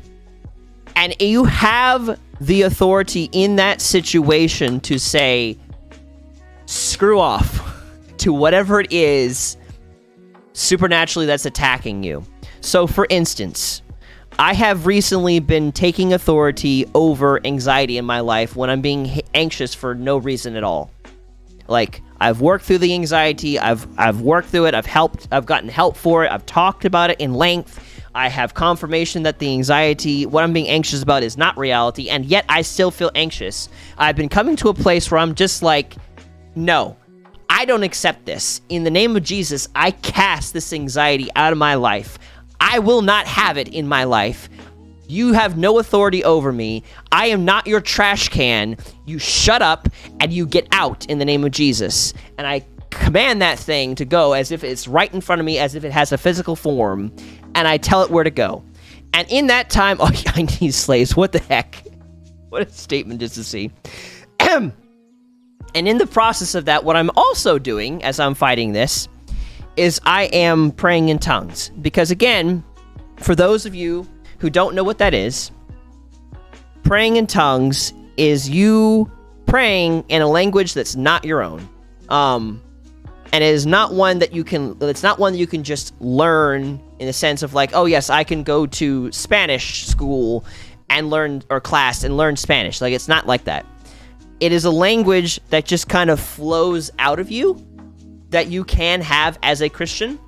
And as a Christian, we believe this to be a language that is incorruptible, that it's God praying through you. And so there's no way you can fail in praying. And it's been, John, I'm telling you, it has been so helpful praying in tongues, because it's helped me kind of connect with things that I've otherwise been emotionally unable to connect with. Like during that time where I was dealing with a lot of anxiety because I wasn't sure if my mom had Alzheimer's or not. And every day I'm just like, oh my God, like, you know, am I gonna wake up tomorrow and she's gonna forget who I am? As I began praying in tongues, I was able to weather, clear, set it for like a whole drought. As I began to pray in tongues, God was able to help me recognize that this fear that I was going through was something that it was a fire, and I had to walk through the fire. Like, it wasn't going to just snap away the fear, but I also could fight it. And I was able to like conceptualize and really understand what people have been trying to tell me through counseling. And it was just like a switch went off in my head as I was praying.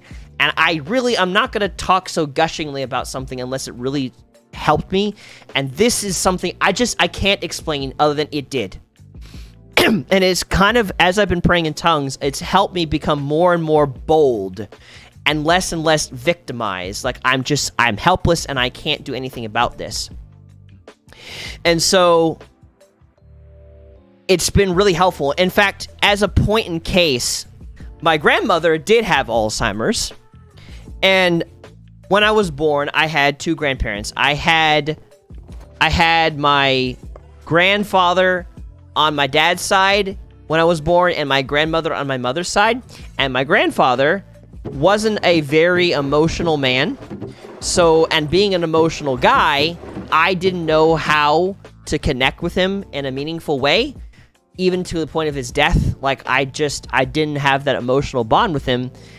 And I didn't have the maturity yet to like figure out other ways of like interacting with people with a different personality than my own. So I never was really connected to my grandfather like I wanted to be nowadays. But regardless, I was with my grandmother, and she had Alzheimer's.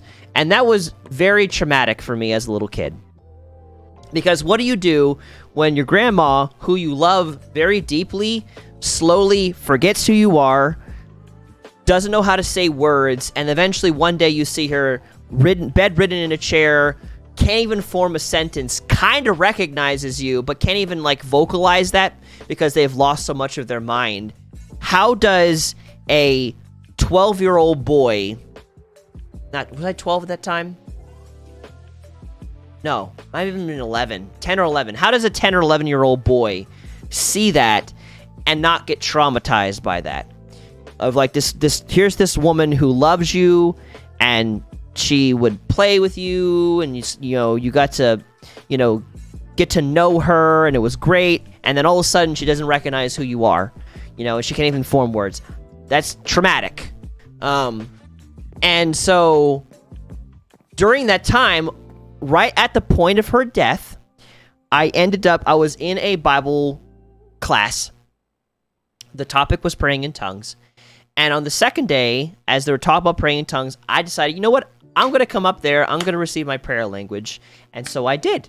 And I began praying in tongues. And it hit me like a freight truck. Like all of a sudden, I was overtaken with this language I had never spoken before, crying on the floor, just praying, and I'm seeing things, and all kinds of stuff is happening in and around me. And after that moment, when I got back from church, I got the phone call. Grammy had died. She had died finally Alzheimer's had diminished her health to such a degree that she died. And in that moment, despite the fact that for months I was wrecked and I would go to bed crying and feel completely hopeless, and I would try to pray and it seemed like nothing ever worked and I just felt hopeless. Once I began praying in tongues, all of a sudden it was just like I grieved every bit of grief that was inside me at once. And when I heard the news that she had died, I was okay. Like, I can't explain why. I just was okay. I even went to her funeral, saw her in a coffin, and I wasn't distraught. I was okay, despite just the day before going to bed crying, because my only grandmother was passing away. And so it helped me then, and I kind of went back and forth over it over the years, because it's like people brought different perspectives around praying in tongues to me, and some people were like, oh, that's just a farce, it's not a good thing, or whatever, it's just people being hyped or whatever, so I kind of stepped away from it for a time. But when I came back to it, once again, it's been helping me, like, process through things like nothing else ever has. And so I find in answering your question, finally coming back to answering your question, Johnny, the way you fight things in the spirit is you fight things spiritually. You take authority, you recognize your authority in Jesus, and you fight in the spirit. Because the Bible says, resist the devil and he will flee from you. So he is a coward.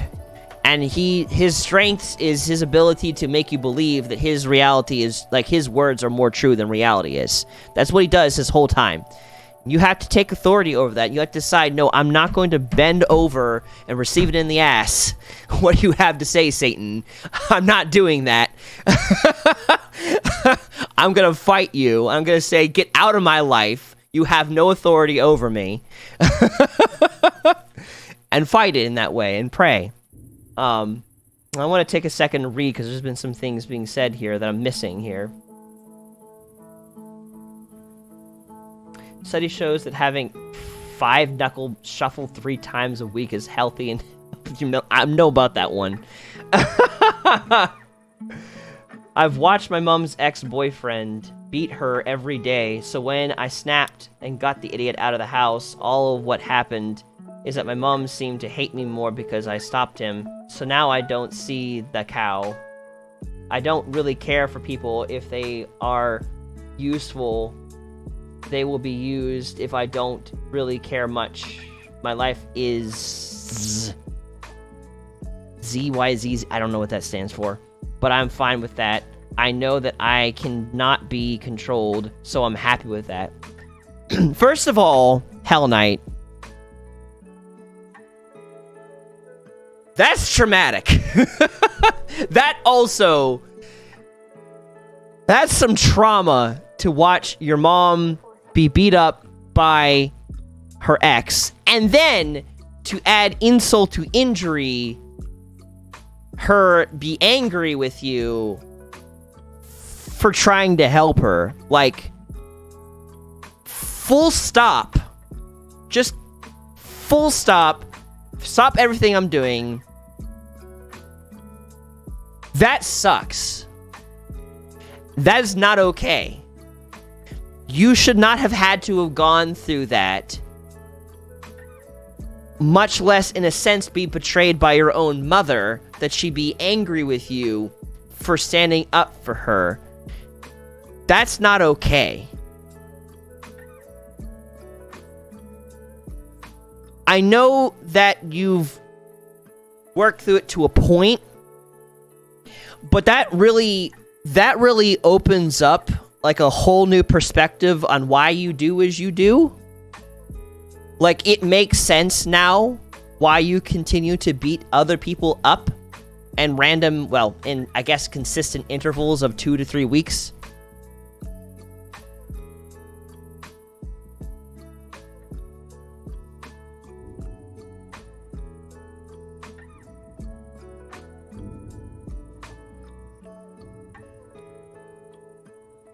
There's still pain there.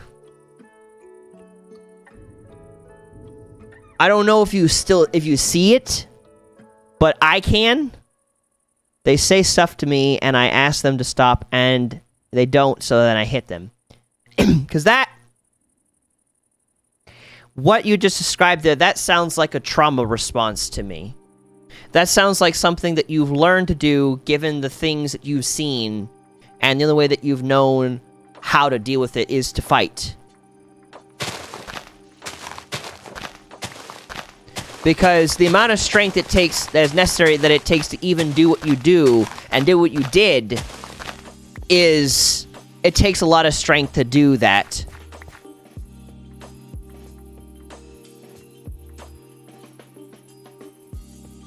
But there's still hurt there, Hell Knight. There's still hurt there. Like, what you've been through is not normal. And is not okay. There is much peace in your life that you didn't get to enjoy just hearing that. That a lot of people do get to go through.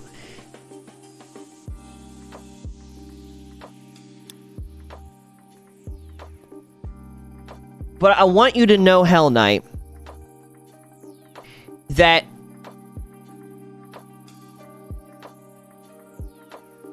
while a lot of my focus in here today is about fighting and not just letting things just take you over,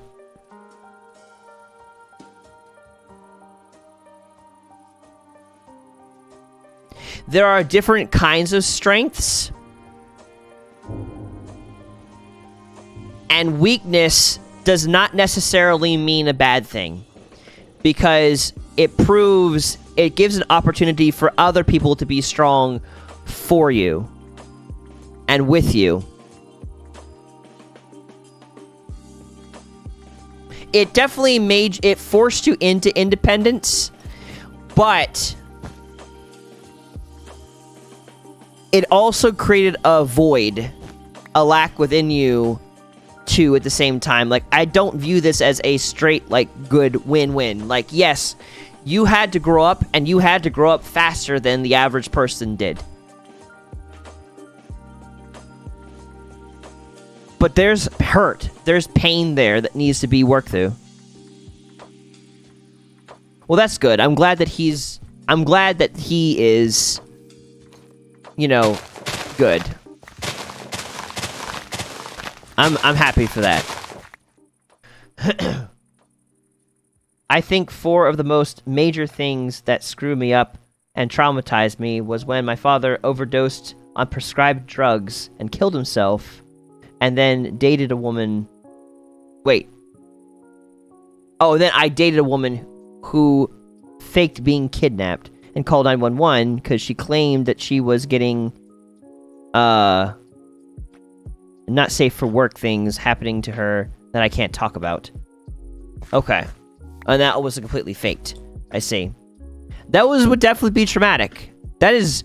Losing a father to drugs is very dramatic. Or, not dramatic, excuse me, traumatic. I did not say that correct. Please forgive me.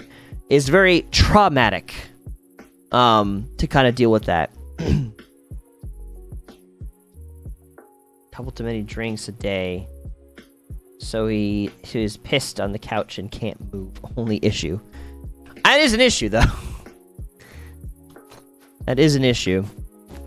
Me and Johnny... are now the snow. X died in the same way my father did. So that was the... Oh, and then she ended...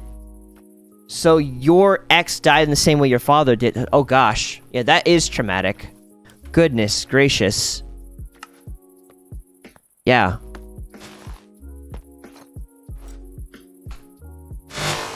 Oh gosh, I just hear a bunch of grass going away all at once. Oh my goodness. Look at this more efficient way that he's doing things, and here I am just destroying this one block at a time. So inefficient. I'm sure that Zap would be so disturbed right now. Man. But yeah, no, that what you're describing, the both of you, is not okay. And I want you to know that my heart's with you, and I want you to know also that if you were to say one day that this is still bothering you and you're hurt about it or whatever, I would not view you as weak to do so. I want to put that out there because there really is no easy way of dealing with what either one of you have dealt with. Like... But, at the same time, as there's no easy way of dealing with it, it's not hopeless. And that's what I'm here to talk about, is that it's not hopeless, that there is hope in any situation. That the demons don't have to win. And that's what I'm learning. But man...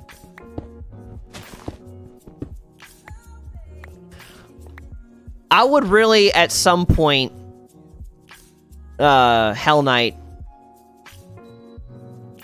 want to hear more about that and your feelings regarding that with your mom. And Johnny, with you, with what you've been through as well.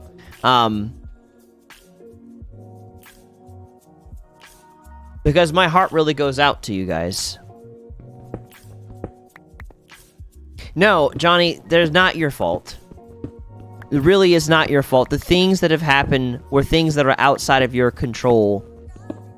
Your father overdosing on drugs is not something that is your fault. And it's something I think a lot of people who have lost a parent in that way feel. So I know where I've seen other people with similar struggles in that way, but it really isn't. Like... You are not the one feeding your father those drugs.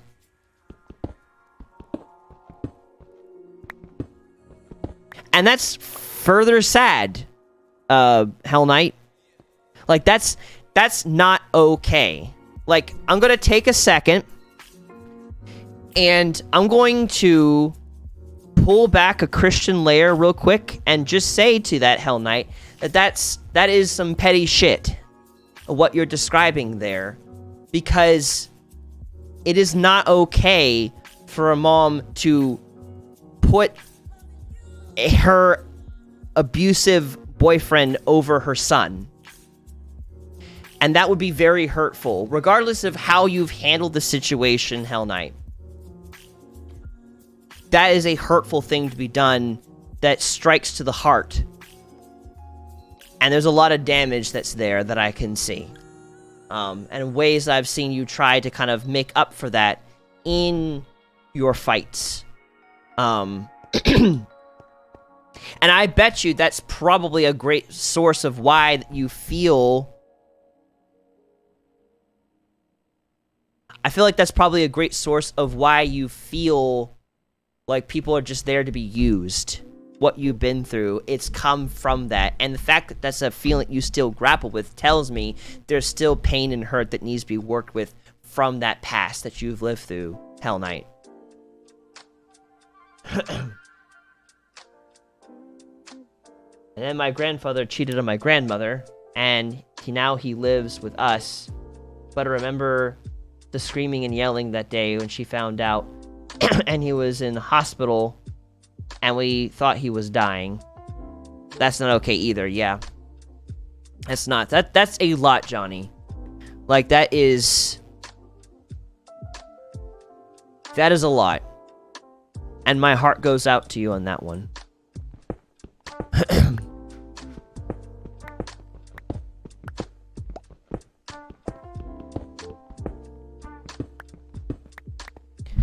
But, all that said, there is still hope. And I'm not going to stop saying that. That there's still hope that you can heal from that and become whole. She tells me that I was the biggest mistake. Oh, God.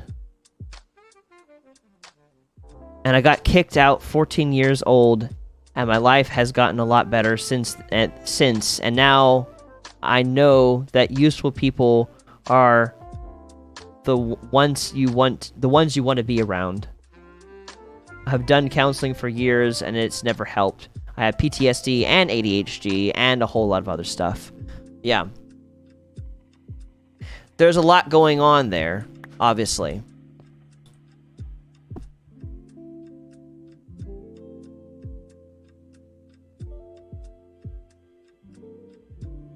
Out of curiosity,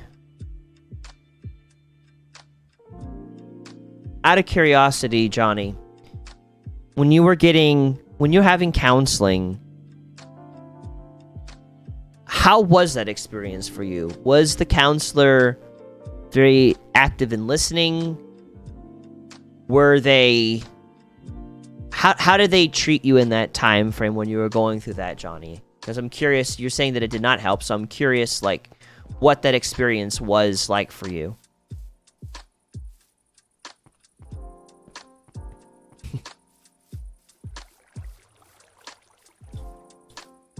They're Christian and nice. Okay. So I'm glad they're nice, that's good. Why would you say that the counseling that you got during that time didn't help? Why would you say that happened? Ooh. Gotta crack my neck real quick. But I've done it like 6 different counselors. I see.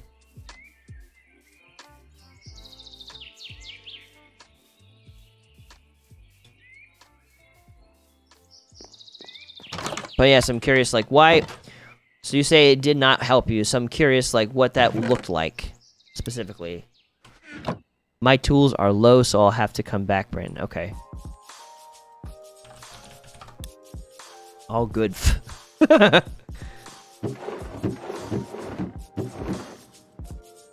It stopped because it wasn't working, I see. It wasn't working in the sense that the anxiety came back. The good thing that happened in my life, I know how to fight and stand by myself. Correctly use people to reach my goals, and lots of other helpful life tricks. What is, out of curiosity though, what is correctly using people? What do you mean? What do you mean by that, Hell Knight? Because that is a negative term that suggests manipulating people when you say that.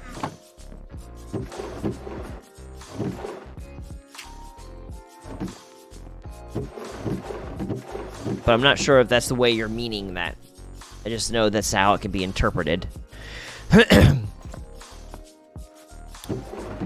pretty sure... Did I not make a barrel? I thought I made a barrel. Maybe I didn't make a barrel. I need to make a barrel so I can store my cobblestone.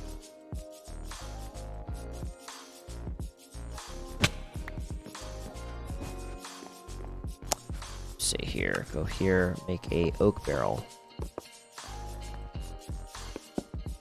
There we go. And maybe one more for good measure because I need to store some stuff.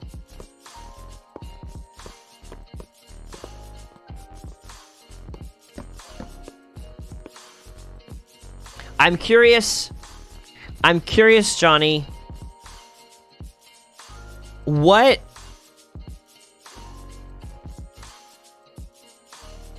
were you... What were you... I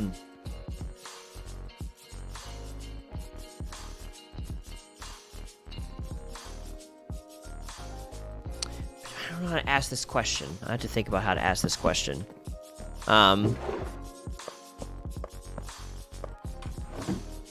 What to ask this... How to ask this question.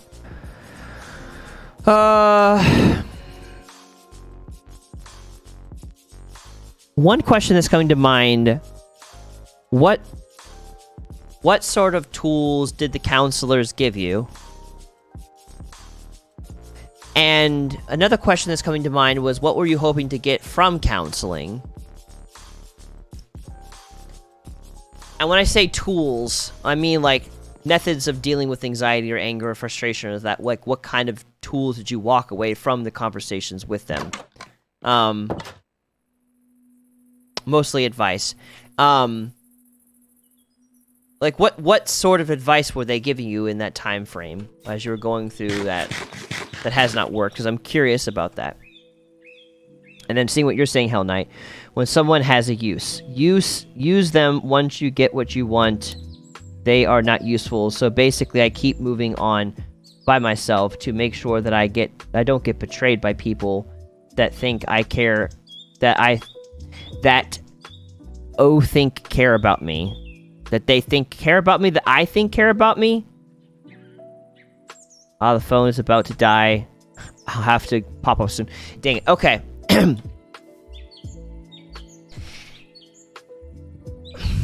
Oh gosh, now I'm trying to get some thoughts out before your phone dies, Hell Knight. Ah! Because I want to do this before I lose you.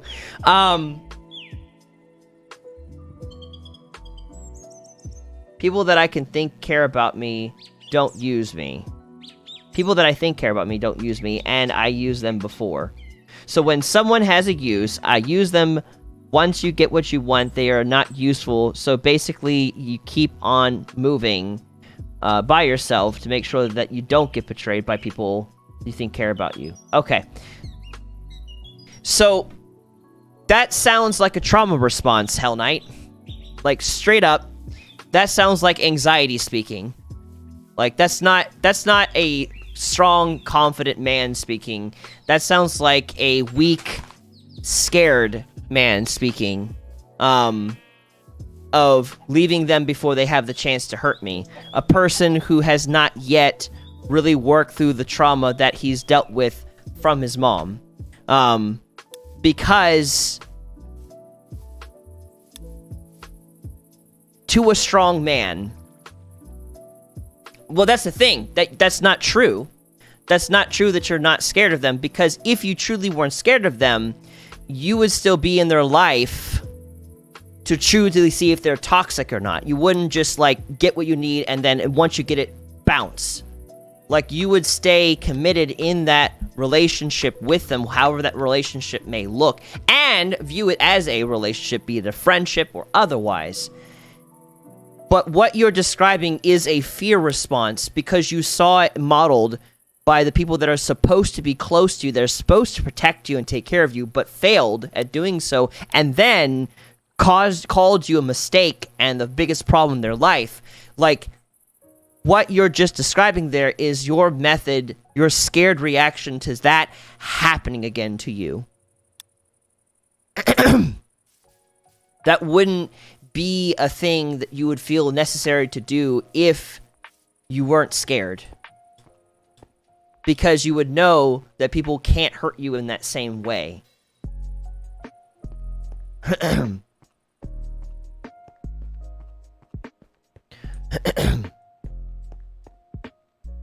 Like, I don't mean that to insult you too, Hell Knight. Like, let me put that out there. This is not me insulting you. This is me being very direct with you. Because I feel like that's probably better knowing who you are as a person anyways, in the first place. No one is close to me apart from my dad, who came the whole way across England to pick me up 2.5 months homeless. Which I'm very grateful that your dad did that. Like, that's huge. With his flaws and everything, that is really huge. But you need to have other close relationships beside just your dad. People are not perfect, Hell Knight. You're going to be hurt again by other people, but that doesn't mean that you have to keep them all at arm's length. There are good people in your life that may hurt you, but they're still good, not toxic people that are just going to betray you and leave you stranded or needing to beat them up. Like, there are good people out there that will love you for who you are, and their intentions isn't to manipulate you and to get what they need out of you. Because here's the thing. I need you to hear me when I say this, Hell Knight. The very thing that you're doing is the very thing you saw happen. The thing that you hate. You are reacting in a similar way that you saw modeled by this boyfriend.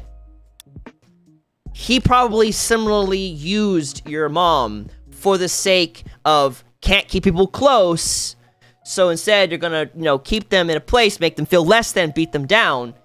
You have to face this, because if you do not face this, you are going to become your mother's boyfriend. Mother's boyfriend 2.0. Like, this mindset of I can only keep people so close, and then after I've got what I need out of them, then I leave them. That is not healthy. That is going to cause you to, and as it is, you've beat up people as it is, so you've already hurt people.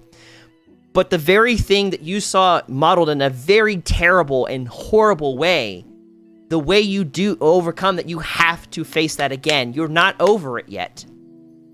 You're not through the forest yet. You still have room to grow. That's good. That's great.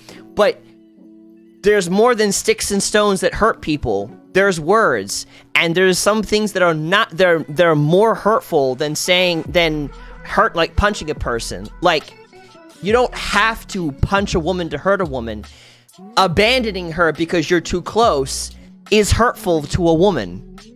In fact, it is more scarring than not physically beating her up. And again, I'm not saying this to make you feel bad. I'm saying this because I believe in you, and I see so much more in you, and I know you're in this for a reason. With thoughtraid, I know that you could have left us a long time ago, but you keep coming back, so that makes you important to me. So I'm gonna tell you like it is, because I think there's so much there for you, Hell Knight, that I'm not gonna hold this back.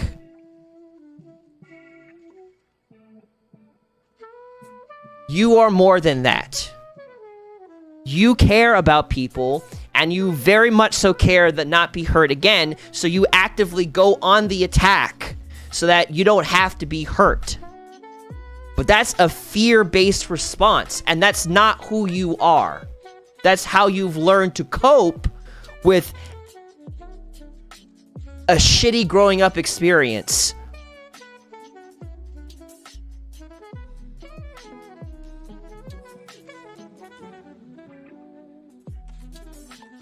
And I'm intentionally being quiet on this because I want the point to sink in. There's a lot of things wrong with being alone. We are social beings. We need other people in our lives in order to thrive. I've seen people who have isolated from others. They come up with weird crap. They go insane.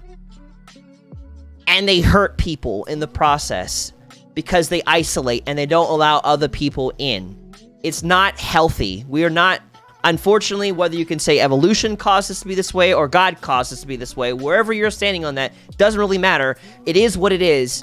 We are designed for human connection on a deep level. It is very important to be as healthy as we can be.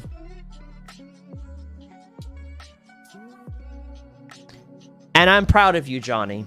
And actually, I do want to circle back to what you're saying. Like, I'm not missing what you're saying, Johnny. I just wanted to focus on Hell Knight because his phone is about to die. So I wanted to get this in before that point. So just wanted to make that clear.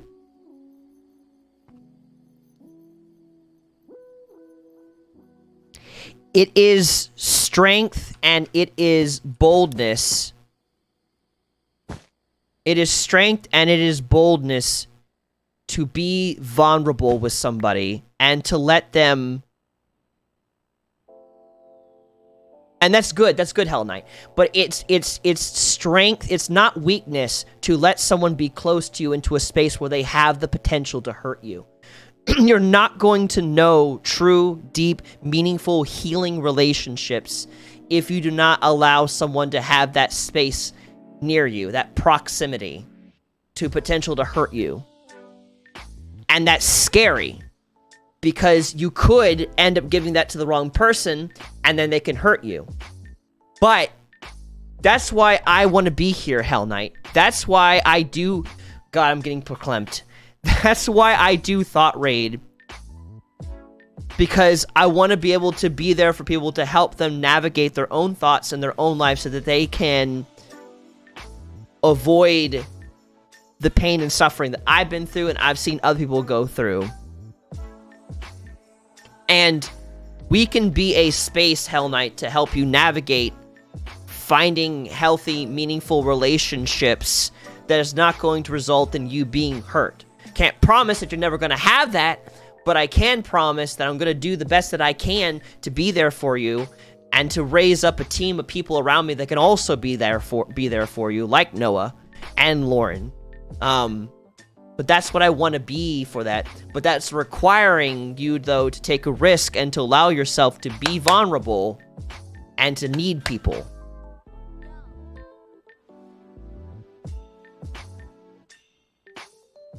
It's just, there's so much, I see what you're saying, but there's so much pain and anger and sadness and fear still inside of you, Hell Knight, and it's very obvious to me that it's there, and I'm wanting you to see that. Like, I'm very proud of all the efforts that you are taking to be as healthy as you can be, but I'm trying to show you that there is more that is available to you.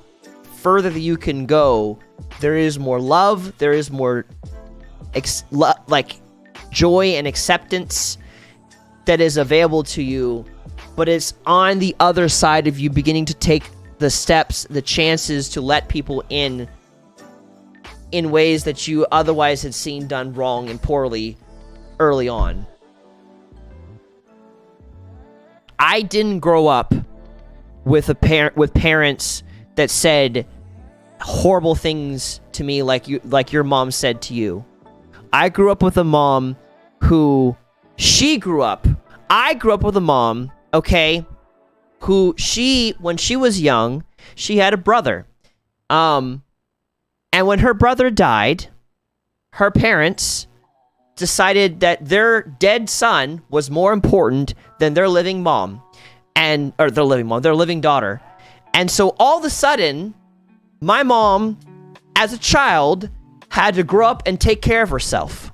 She had to become an adult because her father was an alcoholic, and sometimes he would come back okay, and other times he'd come back angry because of the type of liquor he drank.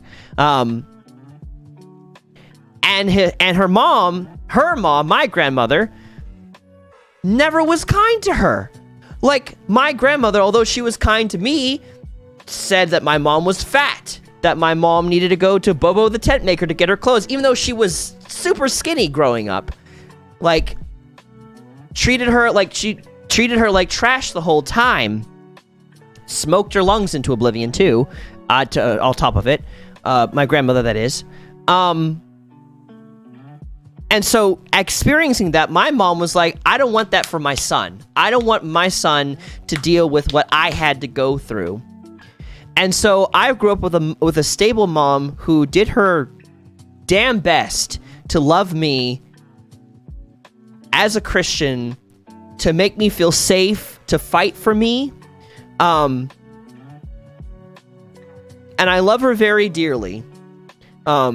Because what a great mom she was and is. Because she's still alive and she's doing quite fine.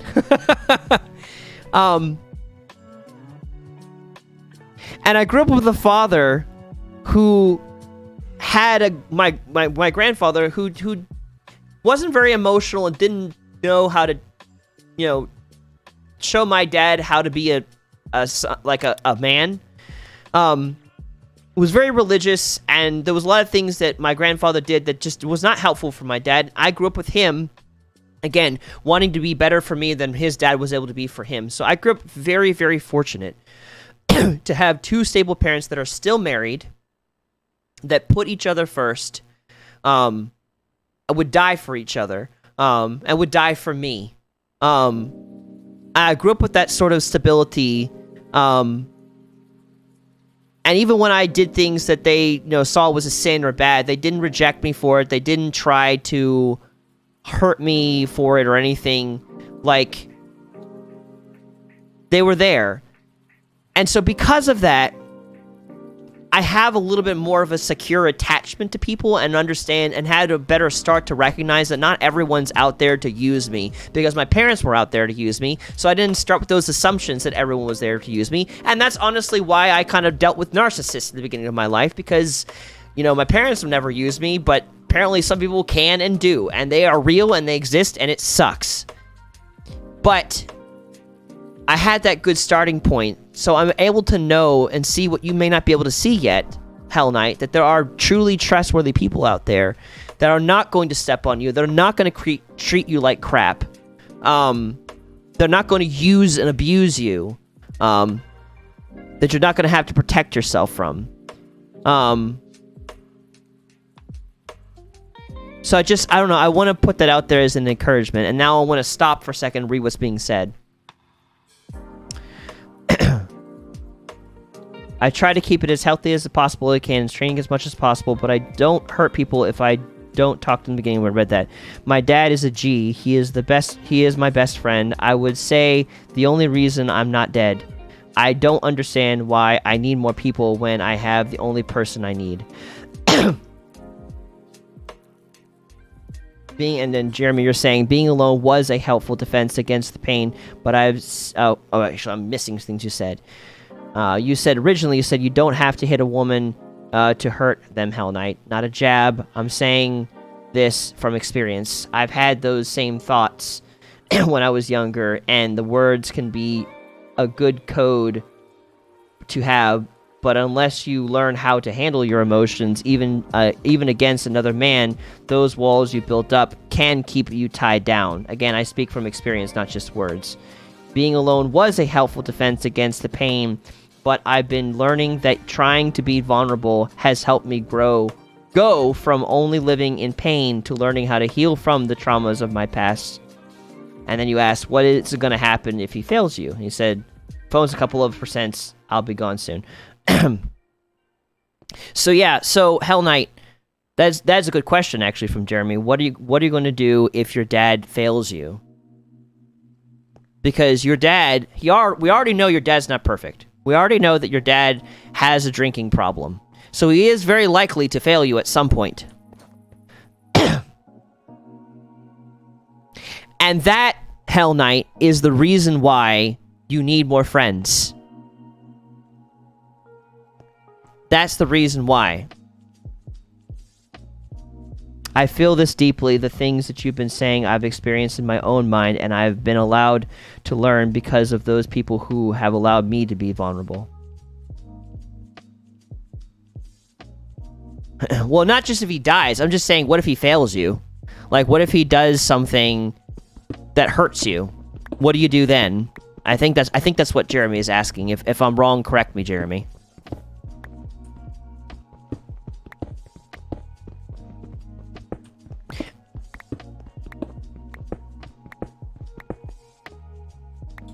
Because everyone fails at some point in their life. They'll do something that will hurt you. Oh, so that is what I mean. So I did get that correct. Okay, cool. So yeah, the question that being asked, Hell Knight, is what if your dad fails you? What if he also, at some point, comes to hurt you? What if, in his drunkenness, he comes to say things that are very hurtful in that moment?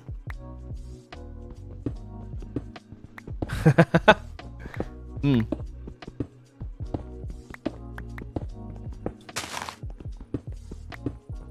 But even then, though, what if that's not enough? And what if he still finds more ways to hurt you from that moment? What would you do? Because people can say things, but then when the crap hits the fan, you know, sometimes they can shift and change in that moment.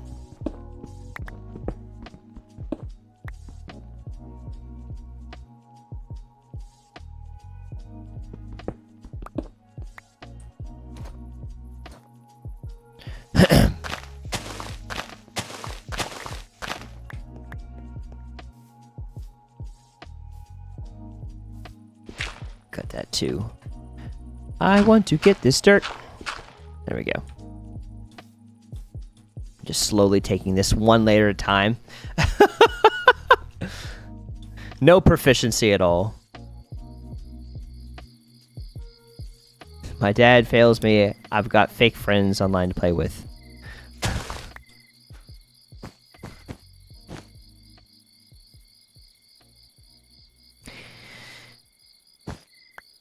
I don't know. I'm just dying. I'm accidentally falling through the cracks and dying. Almost. Drowned in more Overwatch. I don't know, it's really important to have other friends around you, because it's the difference between just surviving and living your fullest life, a really enjoyable life, where you no longer feel the need to just use people and have fake friendships. I cannot state this enough, Hell Knight. There are people out there who are going to be committed to you even if you hurt them. That see you for who you are, see the value of who you are, and say, you're worth it. And they're not going to do what you've seen modeled through your mother and her boyfriend. And the only way you're going to find those people is through letting them see who you are behind the mask, behind the fists, behind Overwatch.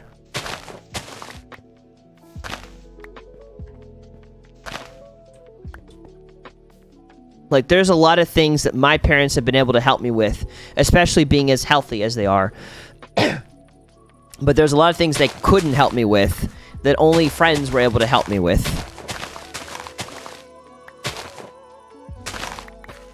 But you may have friends, Hell Knight, but if you're still looking them as usable people, you haven't really let them into friend status yet.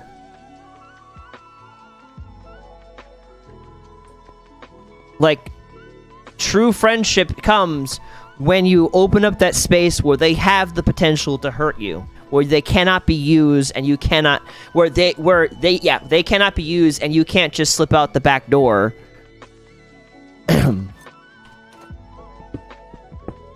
Like, it takes being vulnerable. And maybe that's going to be a topic that I'm going to have for next Thought Raid. Vulnerability and the importance of it.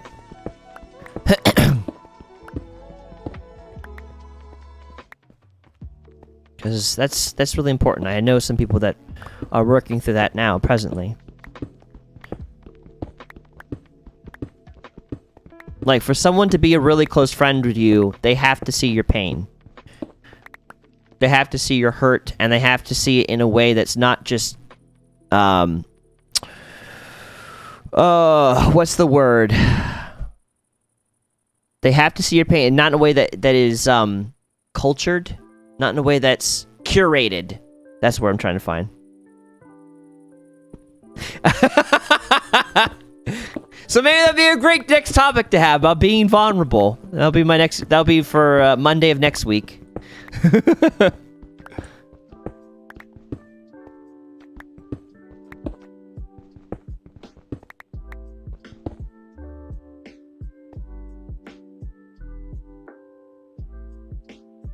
Pulled me of them tracks that one time, and he was the person who would pull me of them tracks one time.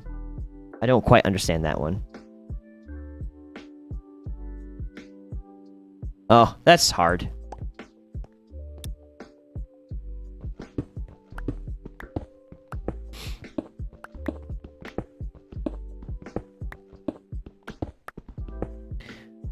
All right. Well, thank you for joining us tonight, Hell Knight. I appreciated you coming on, and I appreciated you willing to talk about these things. It was good getting to know you a little bit more.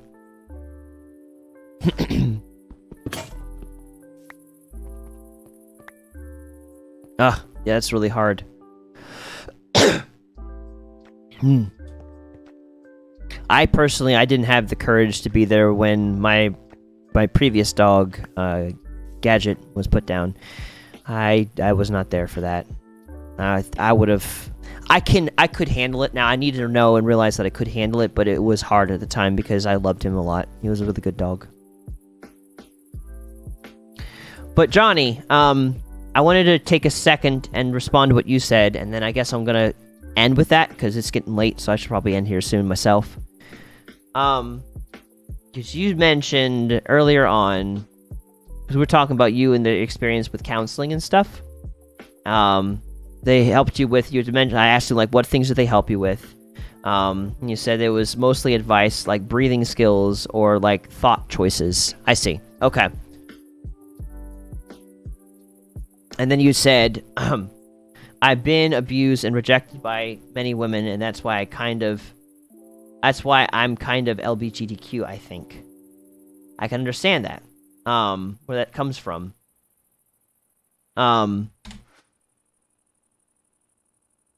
Honestly, I think also for me, with my struggles with porn, and all that kind of stuff, what comes from the amount of times that I've also been rejected by women a lot. I recognized,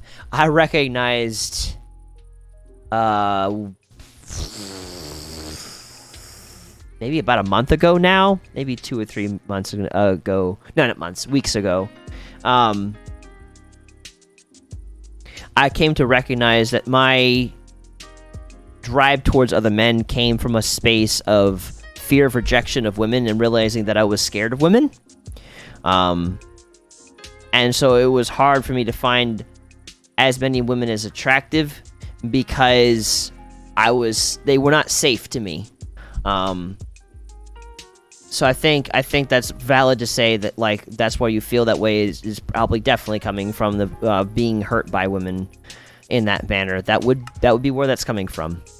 And that further is why I don't believe that homosexuality is a good thing, because I don't think it comes from a place of healthiness. I think it comes from a place of brokenness, however that may manifest.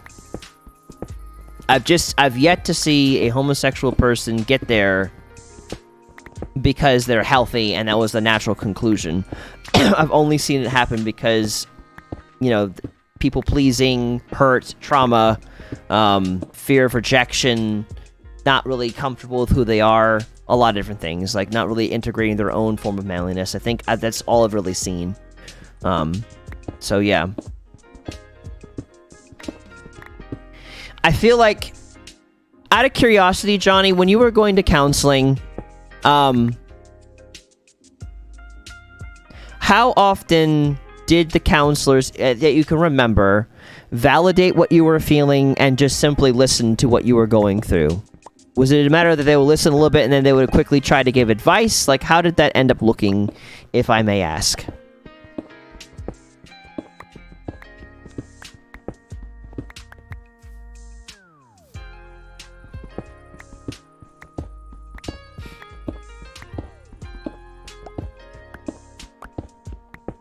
They listen a lot. Okay, that's good. That's good.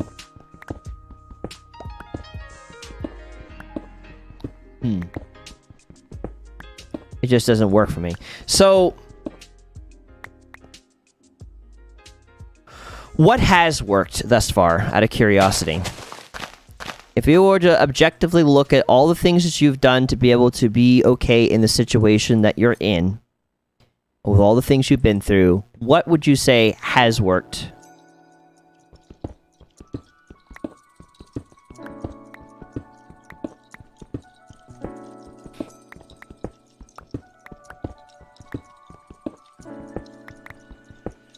Praying. Okay. And that's pretty valid. Because I'm having the exact same experiences over here.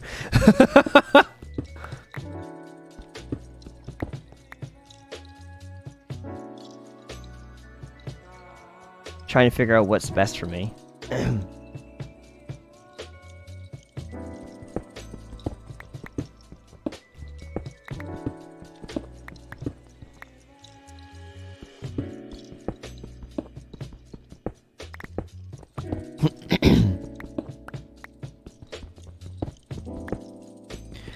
I'm trying to think. I have thoughts, but they're kind of getting distant as I'm getting tired. So I might have to end soon, but it's good to note.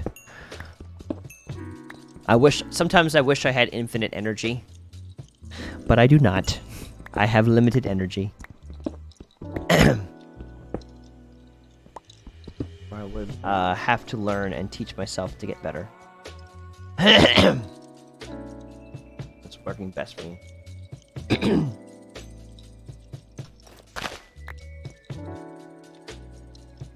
I'll end up in the hospital eventually. Is that something you've been fearing, that you'll end up in the hospital eventually, or that you have ended up in the hospital? Because I'm trying to understand the direction of what you're saying.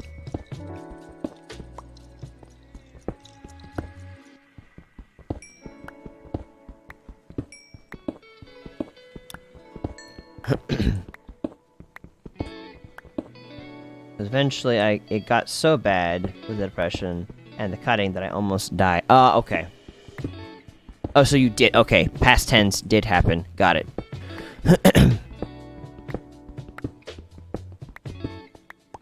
I guess the best thing I know to ask at this moment, because I have at least one more thought, is... what is, of all the things that you have been... of all the things that you have been facing and working through,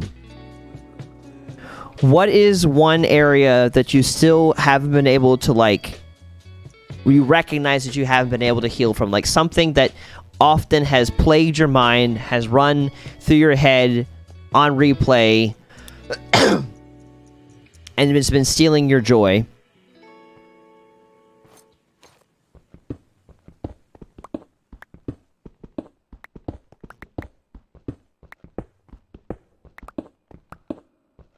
Converting this cave into an open space. Because I think one thing that you've talked about often is you've worried about death. Forgiveness to those that hurt me. So, are you worrying that you're not able to forgive them? Or more specifically, there's a lot of resentment in you and you don't feel like you're able to forgive them? Like, what does that look like?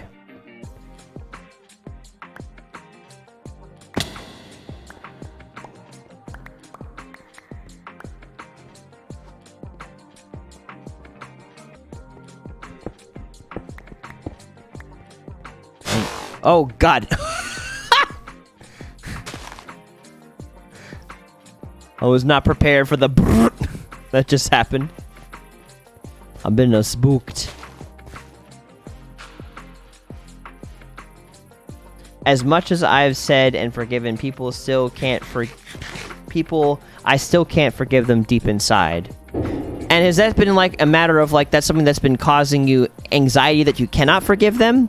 Or is that just more of like just a recognition that it's just really impossible for you to forgive them right now? Though you have tried. I'll make sure I'm understanding this as thoroughly as possible.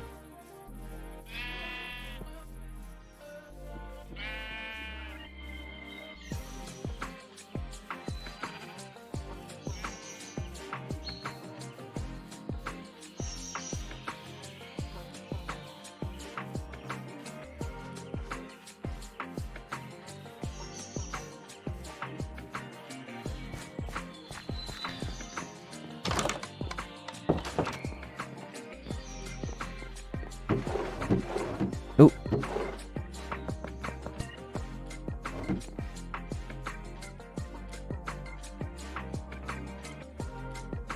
For a lot of things. Okay. And I guess that's the last thing that I want to focus on before I end, because I would like to continue going, but I'm definitely getting to the end of my my ability to stay focused and everything, so I don't want to continue on and not give you the focus that you deserve. Why would you say it is you have not forgiven yourself? Well, even still, once I'm done, Johnny, I'm probably going to be done. So I'm probably not going to be on the server for the rest of the night, because, like, I've been going since, well, I've been social since 10 a.m., so it would be good to have some time to myself. Yeah. But with the question, what makes it difficult for you to forgive yourself, if that question makes sense? Does that question make sense? And if so, what makes it difficult for you to forgive yourself?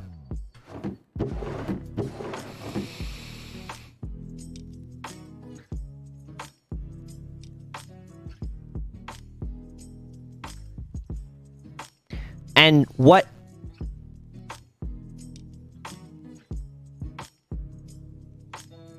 You feel like it's a spiritual thing? Okay.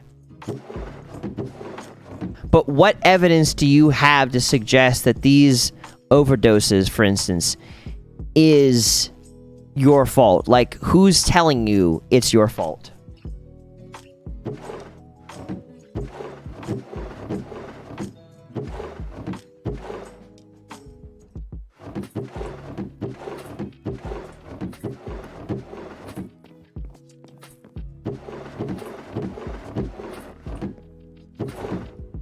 I don't have a barrel for more mud, for more dirt. I need more space for more dirt. Put those sticks there. I guess I'll put the dirt above this cobblestone. There we go. I don't need these apples either.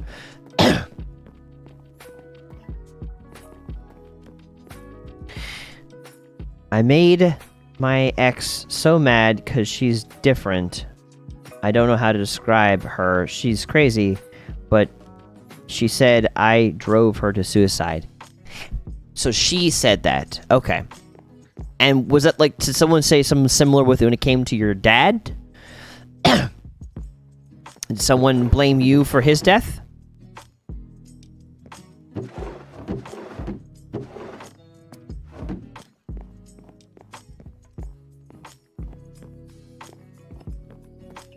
No, I was not there when he did. Okay. So I really want to address that, Johnny. It was I was the only one in the house. Okay. You were there. Oh, I see. You were there when he did it. You were the only one in the house. Okay. Your mom almost walked in. Okay. I know that me saying this alone is not going to just snap and make things better. I'm not expecting it to snap and make things better. But I really want to state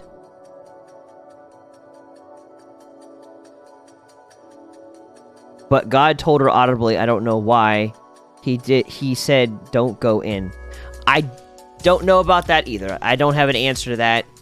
That does not make sense, and that does not necessarily sound like something God would do if someone is actively killing themselves, but I could be wrong about that. I just don't, that didn't sound like that. So blame yourself because maybe God wanted to save, like, or unless you're saying that God audibly told her but he said, don't, wait, okay. Make sure I'm understanding this correctly. Are you saying that God told your mom to walk in? Oh, you're 1. Like, okay, yeah, that's... If he did that while you're 1, like, you were by far not responsible for that at all. Even if you were not 1, you would still not be responsible for that. Don't go in the house. To my mother. It does seem, frankly, a little bit strange.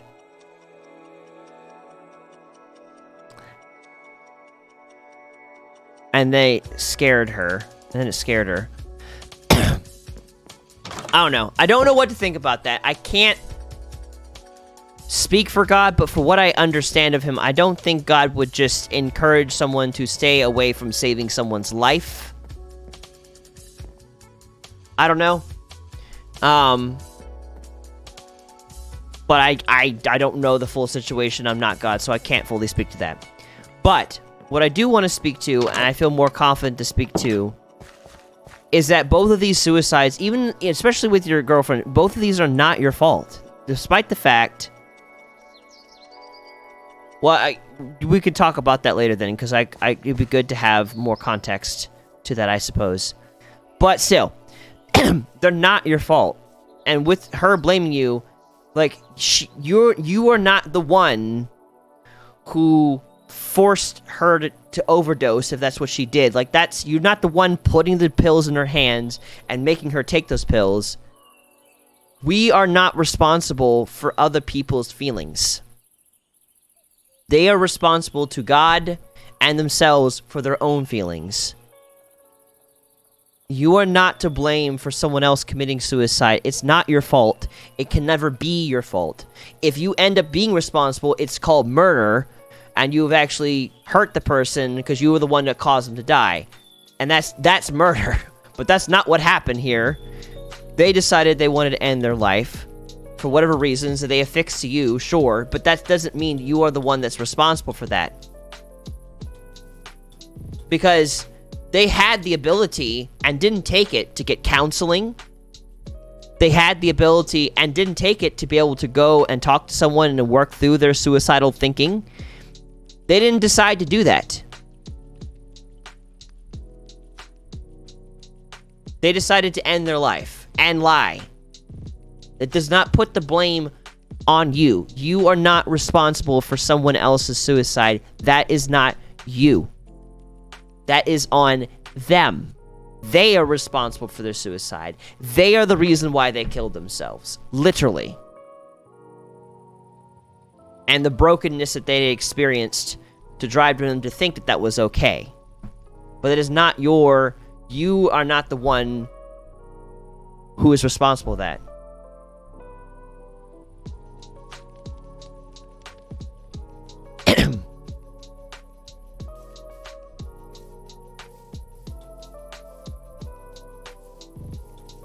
So they're not dead, they're still alive, is what you're saying.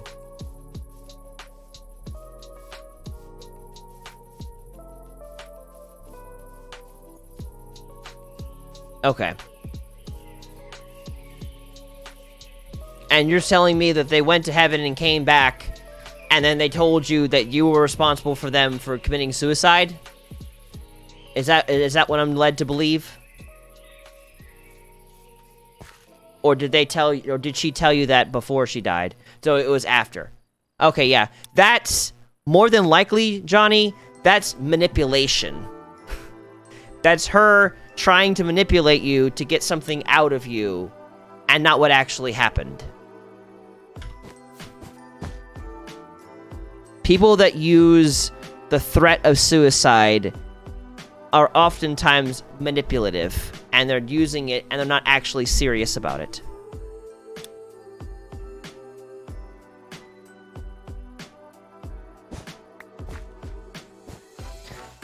But that doesn't mean that you should throw away all women. That just means that that particular woman is not safe.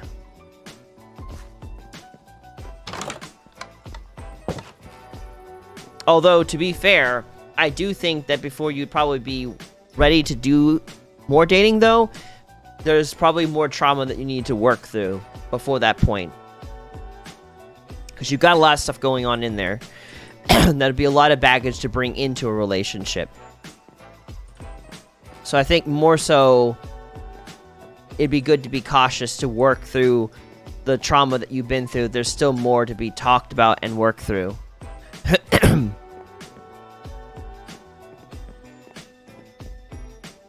So, but I think that though, and now that it's 11 o'clock, then I think that is where I'm going to end it though. I want to continue because this is important, but I have to stop because I'm tired and I've been going all day, and I would like to give my voice a little bit of a break. So, okay, but know this, and to all that come through this later to see this video, that I love you, and that my heart is with you. And I will always work on saying things as thoughtful, direct, and kind as I can. So I don't know. I just want to put that out there. And to you, Johnny, I mean that is to you directly, and it's just also speaking for those who will come to this video later down the road. So yes, I love you, and I'm here for you. And I just want to say that. So, anyways, I want to put that out there. But all that said, though, I'm laughing because it's like, it's gonna be a very interesting transition from going from talking about that to, and thank you for watching Thought Raid. But I don't know, it is what it is. I just want to say thank you for all of you guys for coming on and being here on this stream and talking with me. Thank you, Johnny, for being vulnerable and being willing to talk about the stuff. Thank you, Jeremy, for joining in and talking about all of this. And Hell Knight, I really appreciate it. I am grateful for all of you. Of course, Zap, I know you're probably not there right now, but for you joining, if you ever see the back end of this, thank you for always being here. It is greatly appreciated. And I hope to continue to be able to be there to help you guys as I'm able to do so. Because this is my dream. This is what I like doing. I love being able to be there to listen to people and to help them find better ways of thinking. And to provide community where people can be safe to work through stuff and to be imperfect. But to know that that's not going to immediately end in rejection. So this is great. This is what I do Thought Raid for. So I'm grateful for you participating in this and helping me make it what it is. I don't know. I don't know if I'm going to be a pastor at some point, but I do know I've got Thought Raid, and I feel like there is a specific reach that I have for that I wouldn't have the same way as a pastor. Because there is internet pastors. There is what is it called? Oh gosh, the name is eluding me, but I know it. The God Squad Church, with Pastor Susie. So there is resources, online gaming churches that exist out there on Twitch and YouTube. So I don't know. I don't have to be a pastor. I'm not ordained. I'd have to go back to school to be ordained, I guess. But Susie is. So there is a church out there that does online gaming and church. So, but anyways, if you've enjoyed this stream, I just want to say, I want to invite you. I'm very glad, Johnny. That makes my heart sore. But I want to invite you to join our Discord group. The link to that is in the description below if you're on YouTube or Facebook, or it's in the panels if you're on Twitch. And so I just want to invite you to join us on the Discord community, because it's here that I really want to continue to focus, is just to be there for you guys, to have more games going on for people to enjoy throughout the week when we're not live, and just to kind of create a space for family and friends to flourish. So you're invited. If you enjoy this, join us on Discord. We're trying to have stuff go on all the time, and you're welcome to be here. You are wanted. So I just want to put that out there. But with all that said, We broadcast every week on Monday, Friday, and Saturday at 8 p.m. Eastern Standard Time, and we will be live again this Friday at 8 with some more gaming. You definitely don't want to miss it. I love you guys, and you have a good night. I can see far away from where I've been. He says, I see a potential. I see a potential in my eyes. I see a potential. I never lost sight of the reason why you're alive. You're alive. You're alive. We sing Jesus.